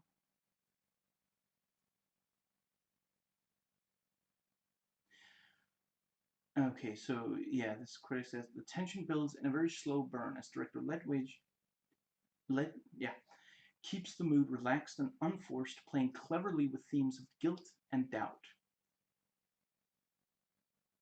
He uses the settings well, from the urban jungle to the beachy paradise to the beautiful but foreboding outback. That yeah, that very well put. Again, I would personally say it's too slow burn. But I mean, I've now, like I said, I've watched this movie several times. I knew everything that was going to happen. I didn't like the movie didn't lose me at any point.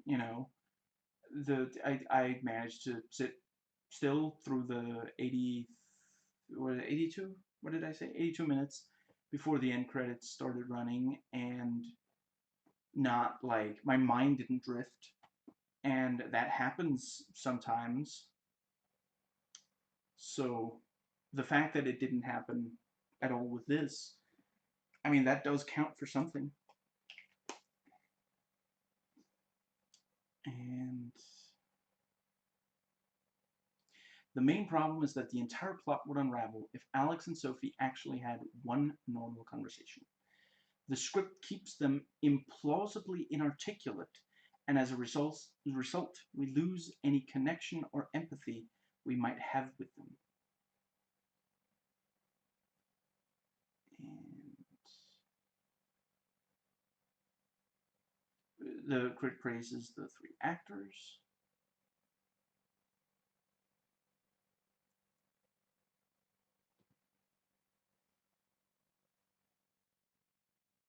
Oh, right, yeah, this is, yeah, that's why I put it, that's why I put this review here. It's because it is from the same person, because the script lets the film down with obvious twists, a naggingly logical narrative, and general pointlessness. Okay, and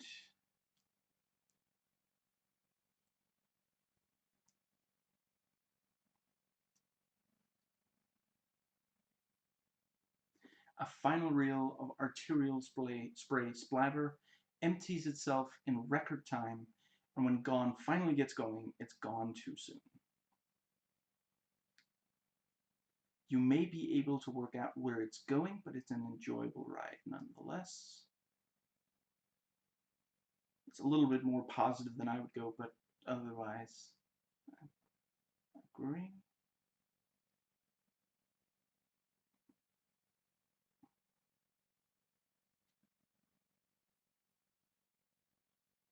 And let's see. The Beach Goes Walkabout. Let's see, I am not entirely sure if this is a man or a woman, but yeah, so I'll use gender neutral terms.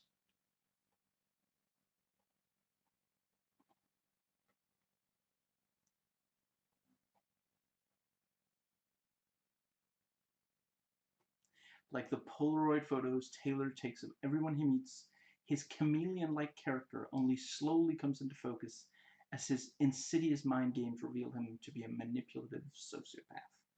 That's well put. And that is something that genuinely works about the movie. Yeah. Like, again, I've seen, excuse me, I've seen thrillers that give away that the character we're supposed to be scared of is scary right away. And again, sometimes that works. But I really appreciate that in this movie, you're only sure that he's doing danger. Yeah, like by the end of the movie, you know for sure, 100% certain he killed Alex. But for a lot of it, you certainly don't realize exactly how bad he is, or at least, I mean, maybe you can guess it, but the movie doesn't quite. Yeah. Let's see.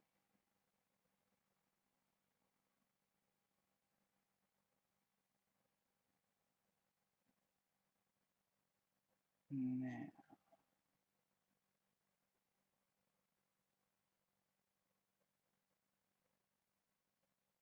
okay, so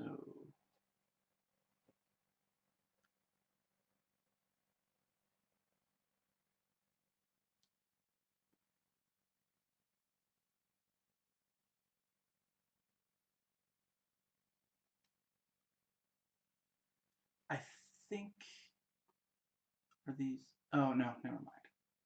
I was gonna say, okay, yeah. Okay, so here we get into the user reviews on Rotten Tomatoes.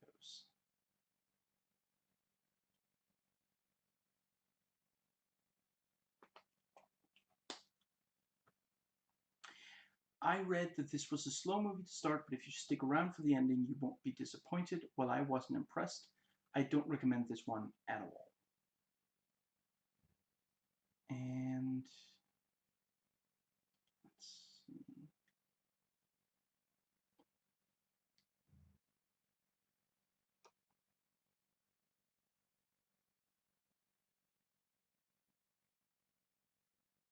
The character of Taylor here is acted wonderfully and subtly for such a young actor. This guy was only like 23 or 24 when he did this movie. That is very impressive. He really, like, yeah, you would definitely think that he is older based on how, yeah, 100% agreed. And let's see.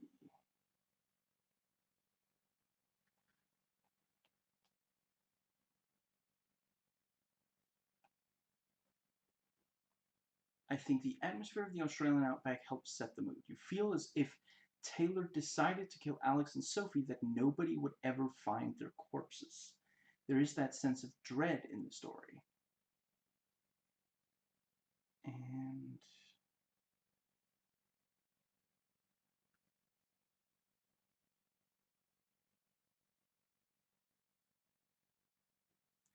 I felt that I genuinely was doing this movie a favor by watching it. I should never think that at any moment in any film. And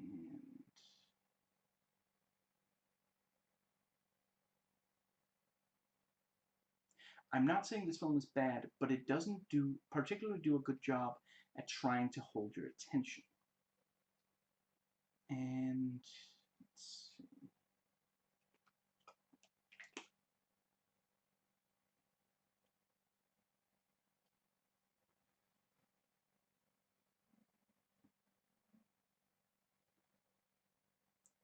Alex is right about Taylor, but the way he says it makes him look like the biggest a-hole on earth, if you're Sophie at least.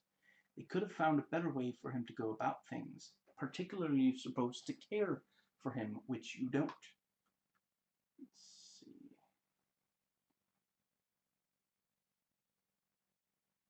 And yeah, the user goes on to point out other, let's see, problems with characterization and such.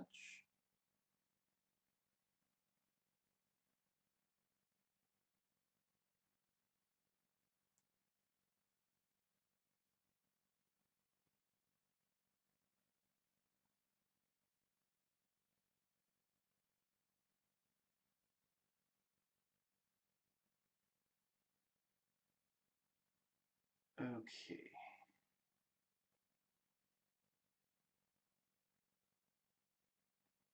Yeah, some user reviews say they couldn't,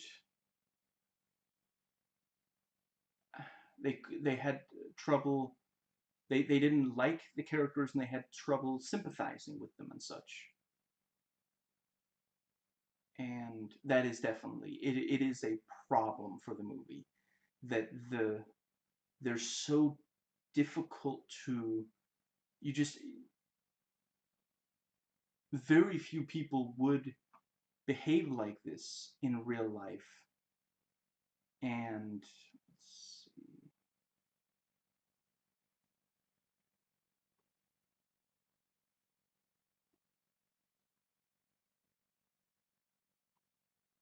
Let's see. Excuse me.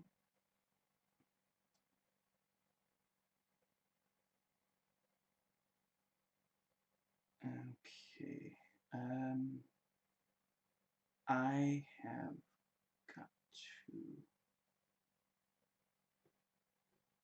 Hmm.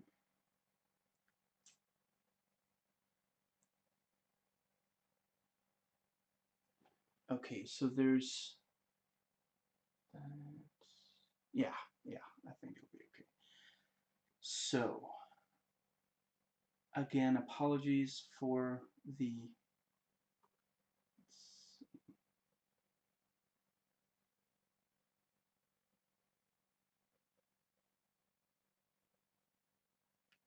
Yeah, I.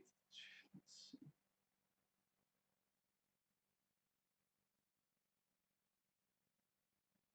Let's see.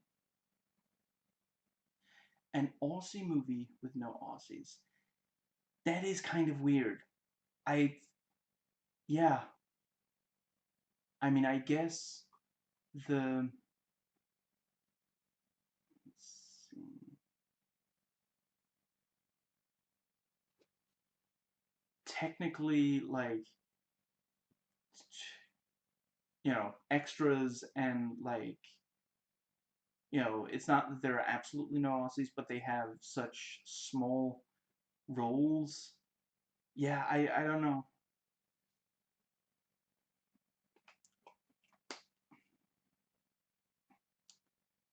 And let's see. Gone, all right. Gone to Sleep. That's pretty good. And some point out that it's not actually it's apparently like listed as thriller and horror, and yeah, some said that's it's definitely not.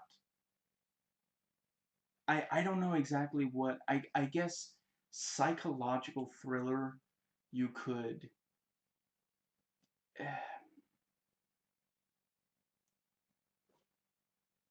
maybe an argument could be made. Let's see. But the no, calling it a horror movie is just no, not even psychological horror. I wouldn't say psychological thriller. Maybe I mean drama isn't quite accurate, but I don't think it's tense enough to call a thriller. Okay, so one person here says too much time was spent on how Jamie tried to spoil the relationship of Alex and Sophie. Too little time was spent on the escape. I would definitely. I think it would have been compelling to have more time spent on the escape. Yeah, I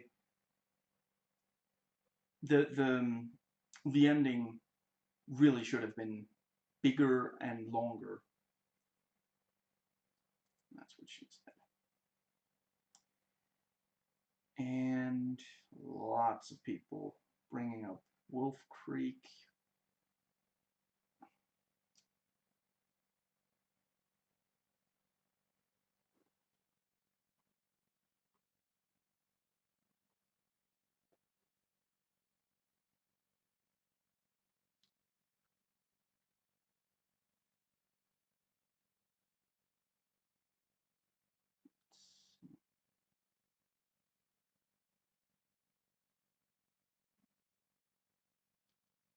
Now,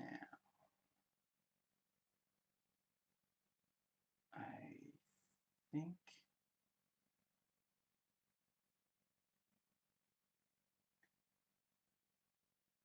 Wow, did I copy in a lot of Rotten Tomato user reviews? I don't think I'm ever going to copy in quite this many.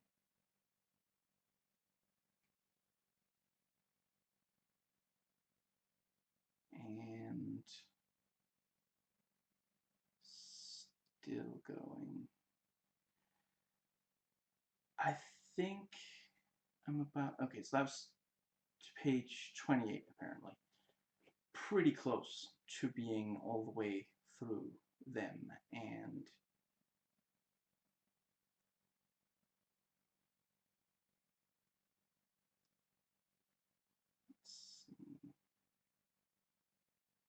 yeah, I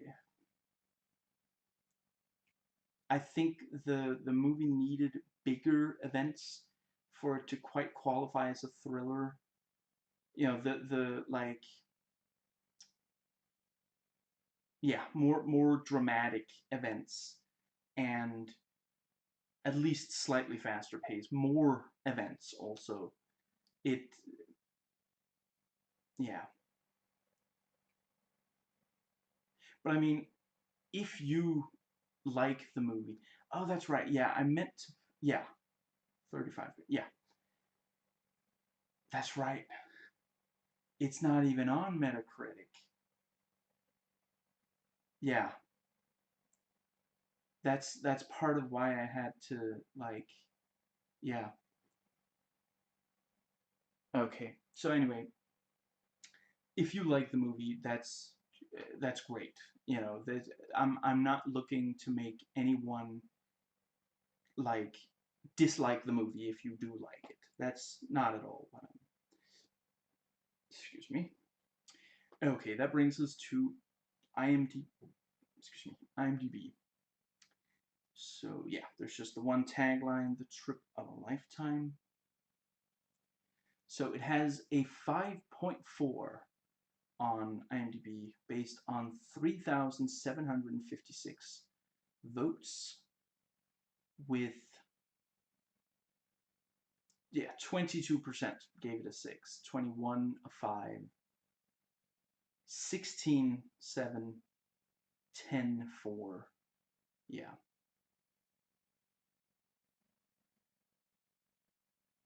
I'm not particularly familiar with the other stuff done by writer and director, but yeah, for sure the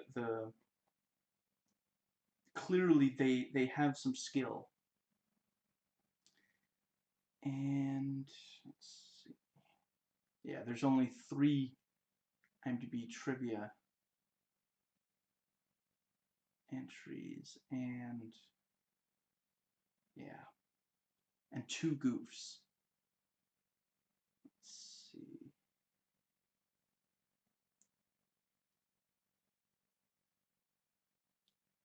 One quote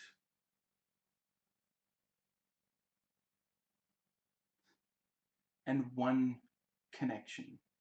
References Jaws mentioned in dialogue. And that's it.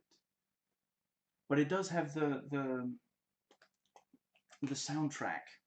So if if you watch it and you're like, I gotta listen to that music, IMDb soundtrack has got you covered. And there are no frequently asked questions either. Okay, and that brings us to the Wikipedia entry. So, like, I have to stop saying I repeatedly now. I am very unfamiliar with the people making this, but I do know Sean Evans, who is just incredible in Dread. But yeah, you know, he's pretty much the only person involved with this movie that I know from anything at all, except, of course, for Ivan Strahovski, who I know from Dexter. And yeah, some of the others have gone on to bigger things. I don't know if they're better. They were better received. And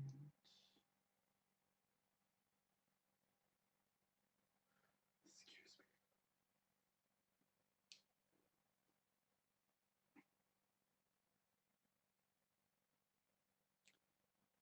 Okay, so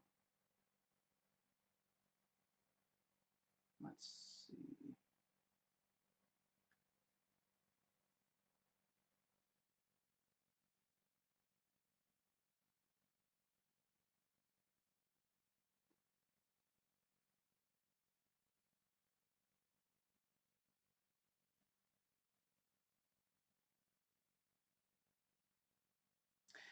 It grossed $88,748 at the Australian box office.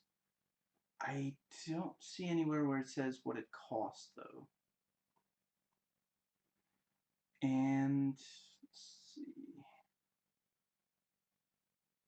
Yeah, and sorry, links to Cinema of Australia, which I did not end up reading. So yeah, here we go with the external reviews. So I guess that's, yeah, so external reviews and IMDb reviews make up, let's see, the last 33 pages of notes. So, I am gonna try to keep from leaving in dead air. Going.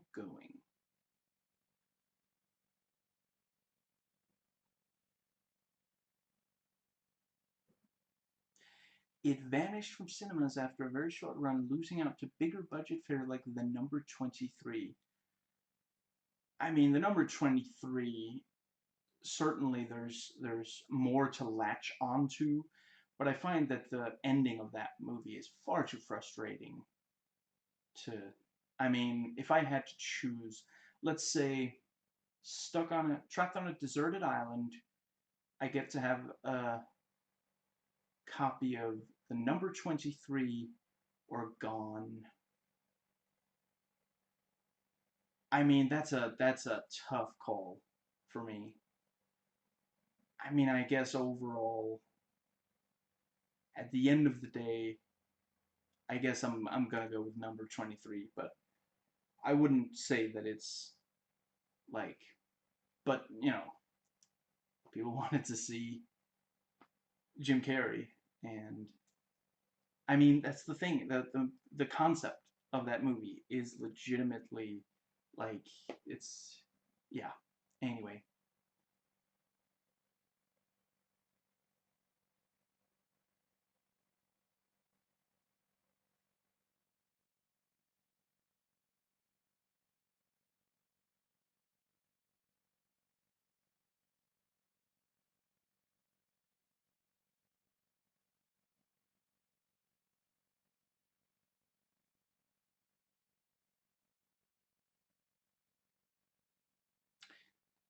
that was a review that actually talks about the special features and does a pretty good job as well.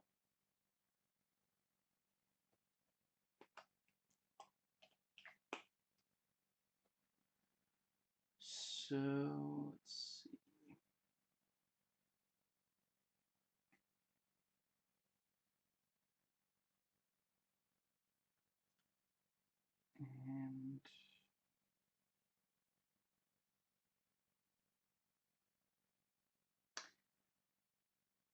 And now I gotta remember, was this?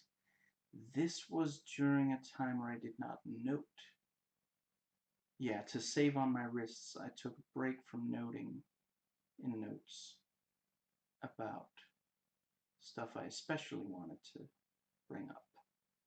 So, yeah, I'm gonna continue.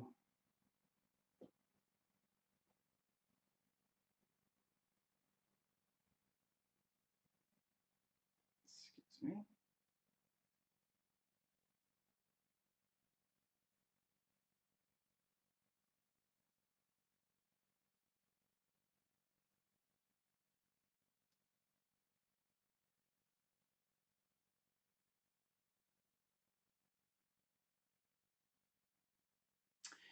And here we reach the 14 pages of IMDb reviews. And again, it's literally only 22.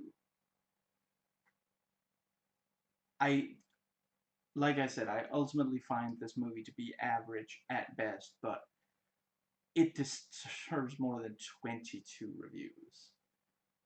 I mean, at least there's plenty of reviews on Rotten Tomatoes, but I mean, it's, if you're looking for,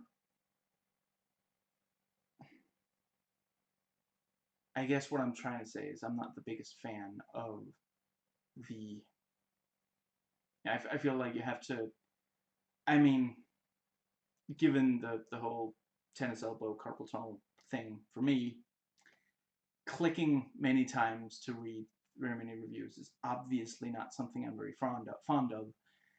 I feel like the IMDb, I mean, there you also do have to click. Anyway, overall, I prefer going to IMDb for reviews. Now,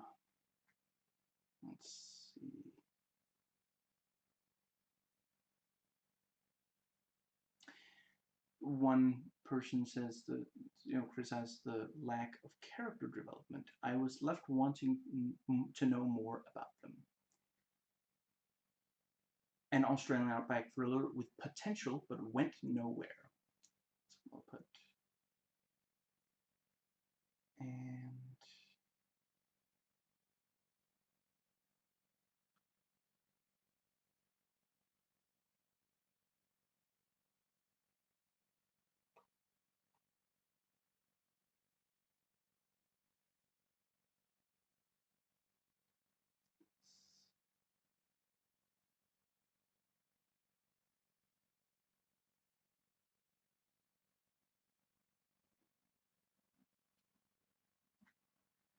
yeah. Let's see. I am almost completely.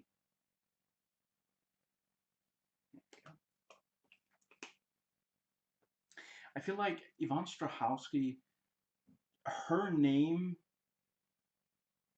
is featured in the credits for a longer amount of time than we see her in the movie, more or less. And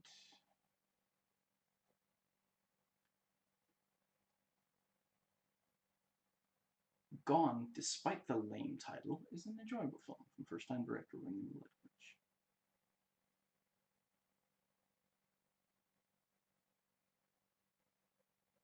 Almost all the way. Gone with the Windscreen. That's yeah. So,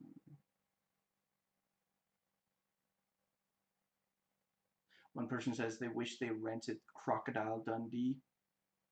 Yeah, honestly, last time I watched that movie, which was some years ago by now, I enjoyed watching it more than I enjoy watching this.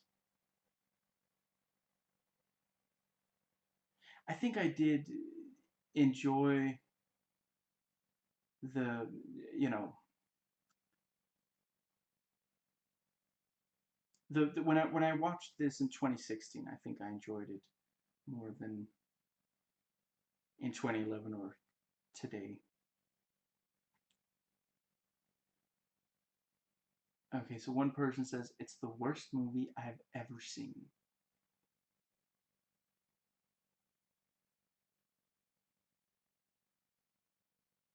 Nah. Okay.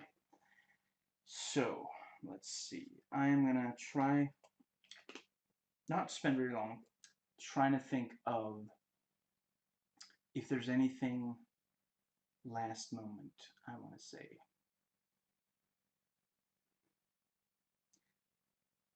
I guess it's a bit late to say, but it is not that I have a problem with movies where there's not a lot of overt action or that take a while to get to,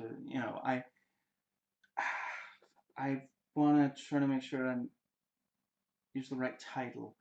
I want to say it's called The Haunting, the one from 1960, not the new one, a more recent one. If I recall, I really love that one, and that's a movie that is all it's very restrained in it doesn't use a lot to scare you.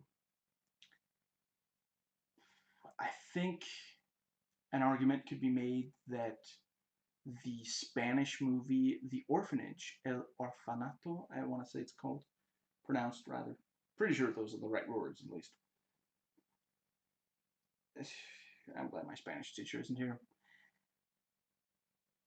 I I want to say that one's also a bit more like it it has some really big events, but it's not like constantly really big kind of. I find that to be quite, excuse me, go. And I realize these are very different genre wise, but yeah, I mean, from what I remember of Dead Calm and the almost nothing I remember of Single White Female, I would rather watch them. What's that movie? Ah, crap! It was right on the tip of my tongue. Let me think. I mean, by today's standards, Hitchcock is slow, and some of the quote unquote big things that happen in his movies are no longer considered big because we've had so many movies that have done similar things and have gotten bigger and bigger. But I I'm not sure there's any Hitchcock movie that you could put on and where I would have trouble sitting through it. If there is one, I don't know which it would be. Like even some of the like what was one I watched? I've got like a lot of his movies, a couple dozen, I guess, total. And some of them are some of the very least known. What's that one called where like part of it is actually it starts out looking like it's actually gonna be a silent movie. It's from like 1929. Blackmail, I want to say it's called. By today's standards, that is a slow movie, and yeah, I watched it some months ago. I had an easier time like getting invested in it than this movie. So it's not just the pace thing. That is part of it, but like I hope the people who made this have gone on to better things because they certainly deserve it. I don't there's nothing everything I know to look for in filmmaking, I was impressed by their work in this. The direction, writing, cinematography, music, editing, acting. But I said music. I want to clarify both the score specific to the movie, which is especially clear there at the very end. Like that's a part where you really notice it. Very very intense and such. And the licensed music that they use for the road trip segments and yeah, I mean it's it's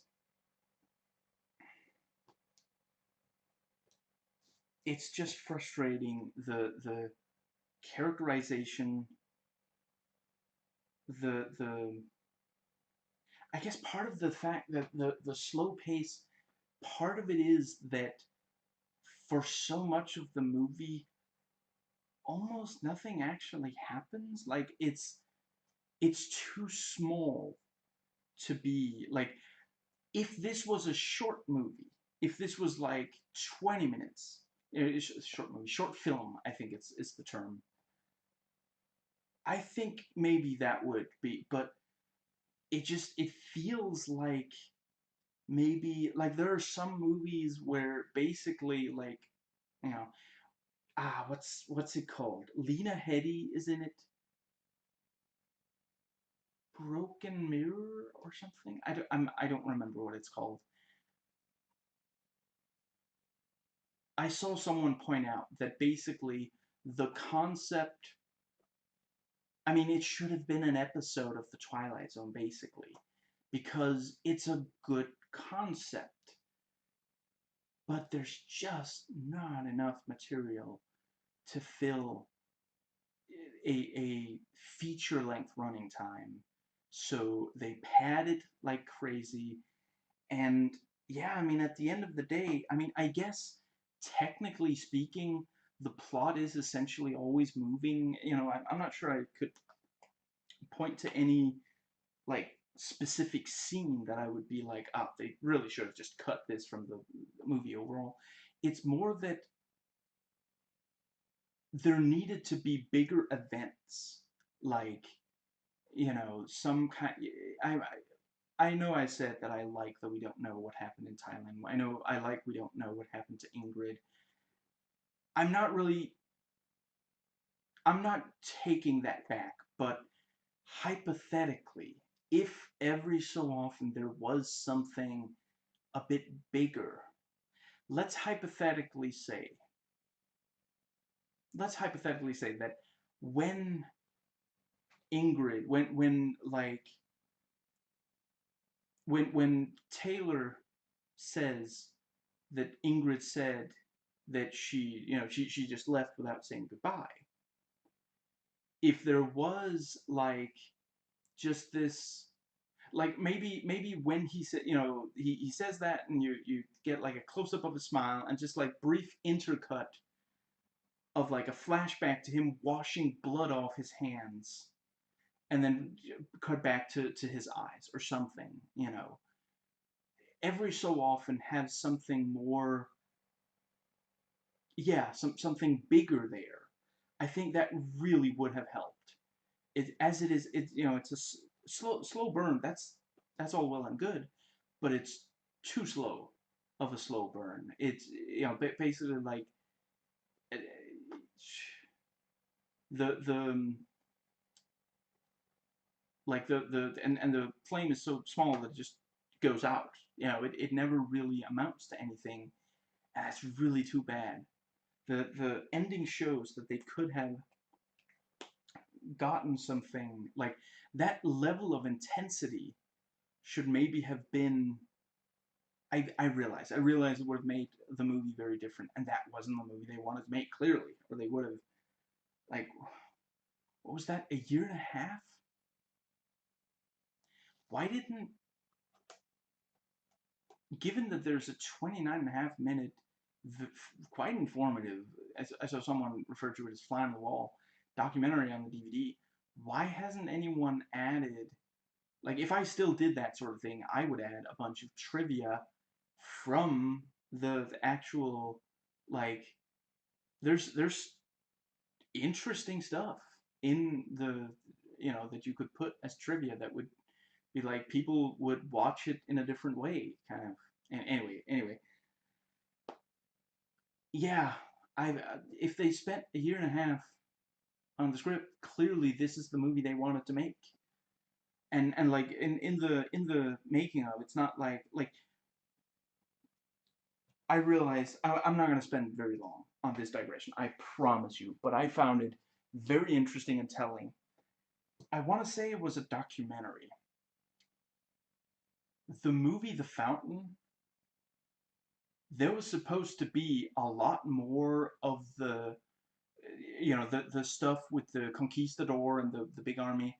I forget exactly what the details were, but like production wise, it was not working. So they had to completely retool it, excuse me, to make up for the fact that they had a script where they just, a bunch of it they couldn't film. They could not make, and I have to say that really explains. I'm not saying there are good things about that movie. It's by far my least favorite. It's Darren Aronofsky movie, but it definitely has some good elements to it. But when watching it, knowing that, I feel that really explains a lot. But anyway, yeah, I mean they must.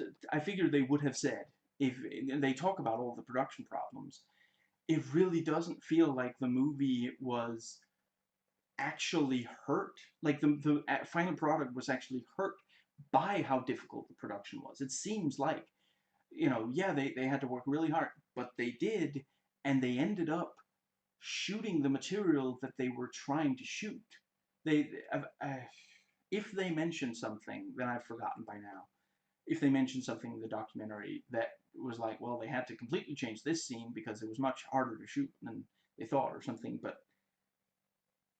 so this was the movie they wanted to make, and I mean, I I I try not to criticize that. I feel like, I feel like creative expression is something where you really shouldn't feel like you have to, like, obviously, if you promised some people that this movie was going to make money, if you may be in a position where you have a responsibility to make the movie as profitable as you can. But by and large, I don't think that you should otherwise really feel like you have to live up to certain standards or go with make the movie you want to make. I'm not unhappy that they made the movie the way they want to make it, but I can't help but feel that are they were capable of making a better movie. Again, hopefully they've gotten to a point where the stuff they make is great and very well received. And so like I said, some of it is definitely more well received than this. But I do like when you make at least one movie or song or video game or something that just isn't quite as that some people are gonna form a really bad opinion about you based on that, especially if it's the first thing. And for me, this was the first thing, and I'm not sure. In 2011, I probably wouldn't have been interested in seeing the other stuff made by these people. But yeah, I like the it could have been a better movie, and I just really wish that they had gone for those other things. I don't think at the end of the day, too little happens. What happens is too small. It takes too long to get to something really interesting. I mean, that is like like I said, by today's standards, Hitchcock is slow. But if you actually watch his movies, he does tend to put something very compelling fairly early in his movies. You know, again, maybe not by today's standards, but like I'm not gonna give it away for anyone who hasn't watched it. But Psycho, some of the stuff that happens very early in that movie is actually very dramatic and like big. At least by the standards of the time. And I feel like just put yourself in that mindset and go with it. And that's what I'm saying with this movie. No matter what mindset I put myself in, it's a frustrating watch that does not really. Excuse me. Yeah. So let's see. The ending doesn't really feel climactic enough.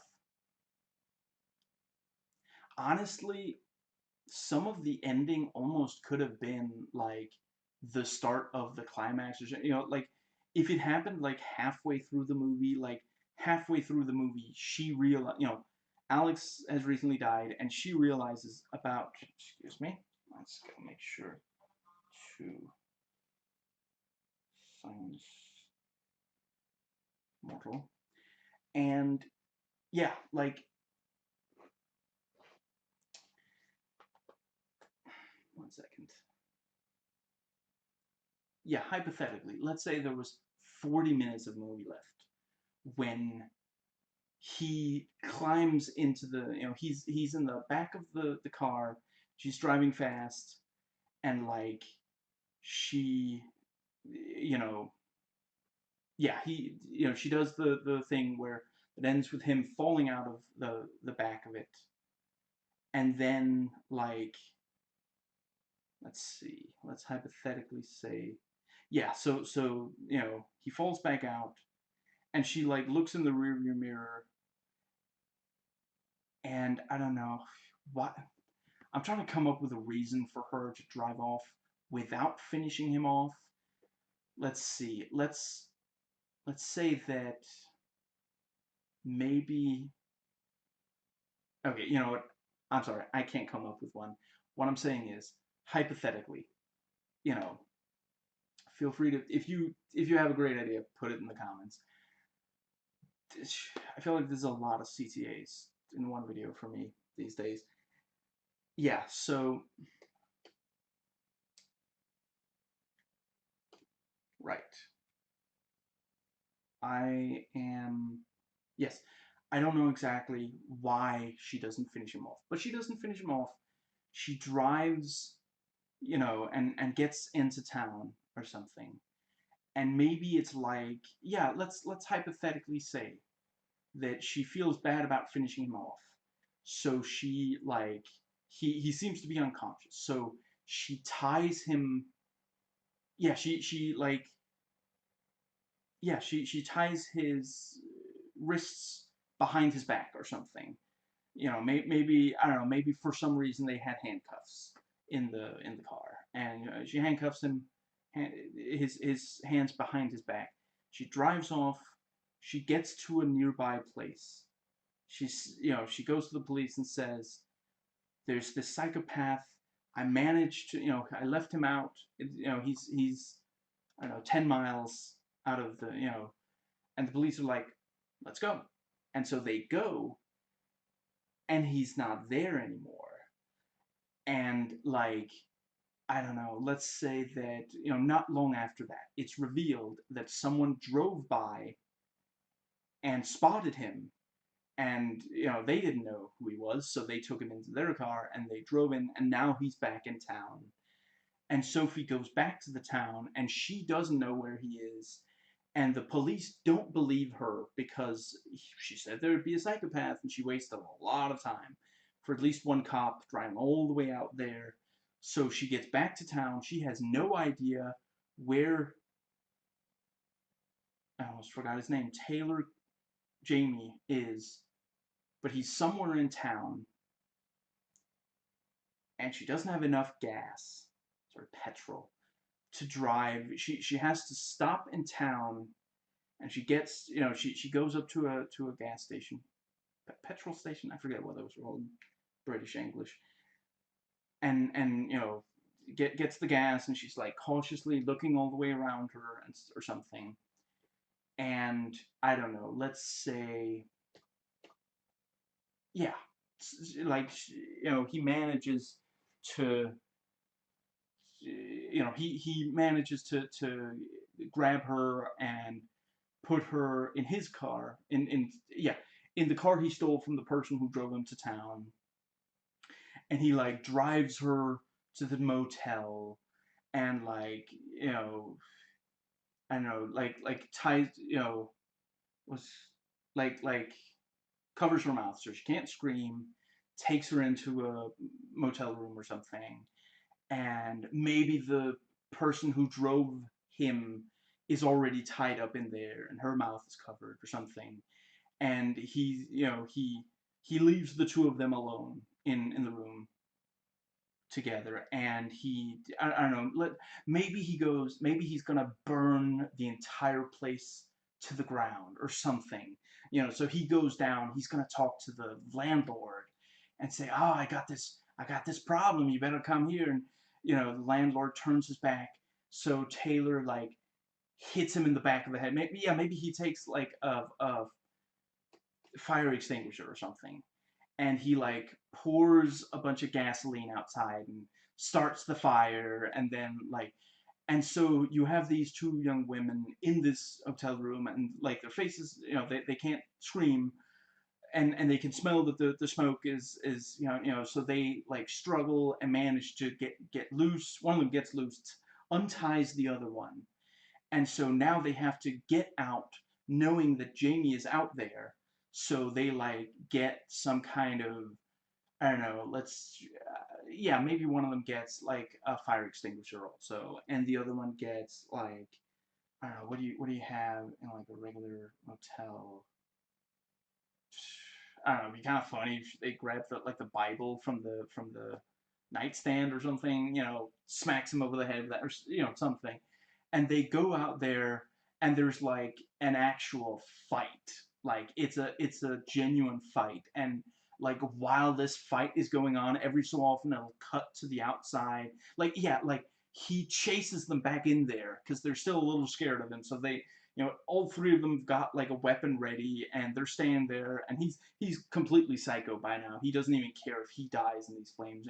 Every so often it'll cut, and we'll see the fire traveling up the wall on the outside and like consuming the building, and they start having coughing because of all the smoke, and it's an actual showdown. It's a fight between them. I'm not talking like some kind of martial arts showdown. I'm talking about a a fight from there.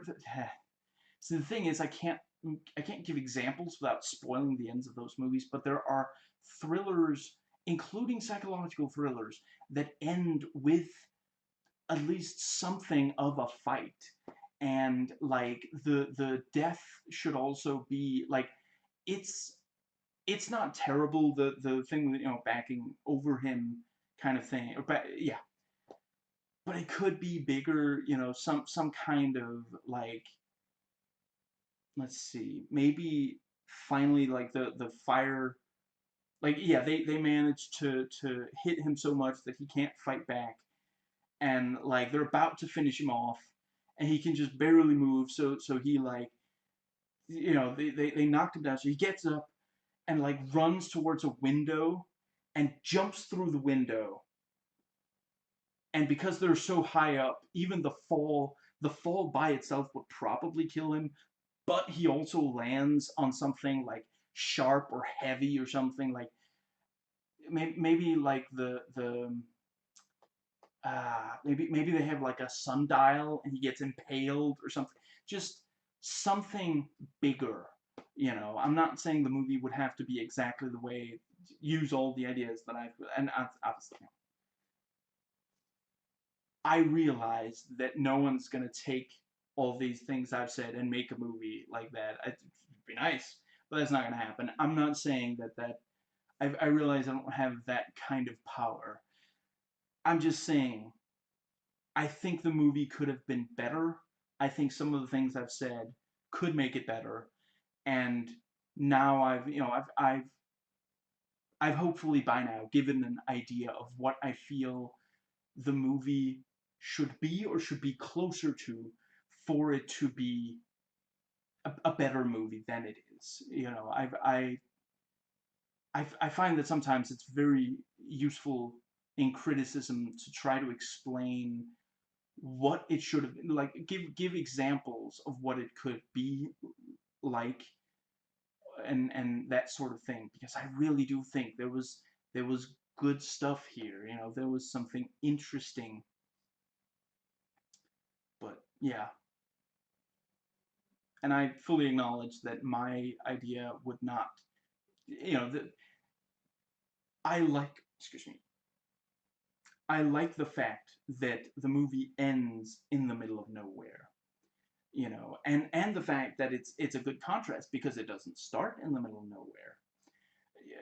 At the very start, we don't see the middle of nowhere. We don't see the middle of nowhere for a little while. Like, I guess maybe 20 minutes in or something is when we first see these really desolate areas of Australia. Before that, you've got, excuse me, you've got the city, you've got the beach, various places, and yeah, the I do like that it is a movie that ends out in the middle of nowhere with, Alex's body is out there in the middle of nowhere, and they drove a little bit. Now Taylor's body is there in the middle of nowhere, and I mean, the movie doesn't go there for sure, but there's some chance that Sophie doesn't have enough fuel. It's possible that Taylor just said that to mess with her, but it's possible they don't have enough fuel to get to maybe she'll be stuck out there without, enough fuel, or some kind of, yeah, it's, and I do think the I, the fact that it doesn't, like, when you see the actual ending, it does, there's really no indication that she's going to be stuck there. It feels like she'll probably be able to get to somewhere. Maybe she doesn't have enough fuel right now, but she'll be able to get to somewhere that she can refuel before it will, you know, I think the movie might have been a little bit too much of a downer if it had ended with but I guess what I'm saying is I feel like the excitement of the ending that I've just proposed would outweigh the, you know, like, what's it called? Yeah, of losing the fact that it's happening in the middle of nowhere. I don't know. I guess maybe if they found a place in the middle of nowhere where there was just one. I mean, I said it was a motel. I mean, there'd be a lot of people there for Taylor to have to deal with. No, maybe it is like someone was living in this place right out in the middle of nowhere, and that person happened to give Taylor a ride from the literal actual middle of nowhere, and now he's and then he sets fire to that place, and yeah, I feel like it could be bigger without like let's I'm not saying like you know yeah, see, every time I okay, yeah, I'm not gonna give it a specific example, but like I would be opposed to like a gunfight at the end. I think that would be too much. But I do think that yeah, something like the or maybe not the climax, but at least once. And don't get me wrong, I realize it is very it's a lot to deal with from a production standpoint, but I think the movie might be stronger if there was a time in the movie where there is a fire and it's either maybe it's destroying evidence, maybe it's threatening some of the characters. I am sounding like a pyromaniac here, so I better stop. I'm just saying it needed to be bigger, and I'm not saying I think an explosion would be way too I don't think that would fit, but I think stuff like fire and like more of a climax, you know. I mean the movie when Taylor catches up to her around the not long before she runs him over, they could play into that. They could have a fight where he's like because she's not used to fighting, like yeah, she hits him with something heavy, but he keeps getting up. I think that could be a compelling kind of and yeah, in that scene, the grate gets stuck in his shoulder. Maybe she stabs him, in the climax. Maybe she manages to stab him, and even stab him deep, and he like he strains, but he keeps coming, like something like that. Just and a more like yeah, I'm saying I think it could have been better. I think yeah, those are my ideas for how.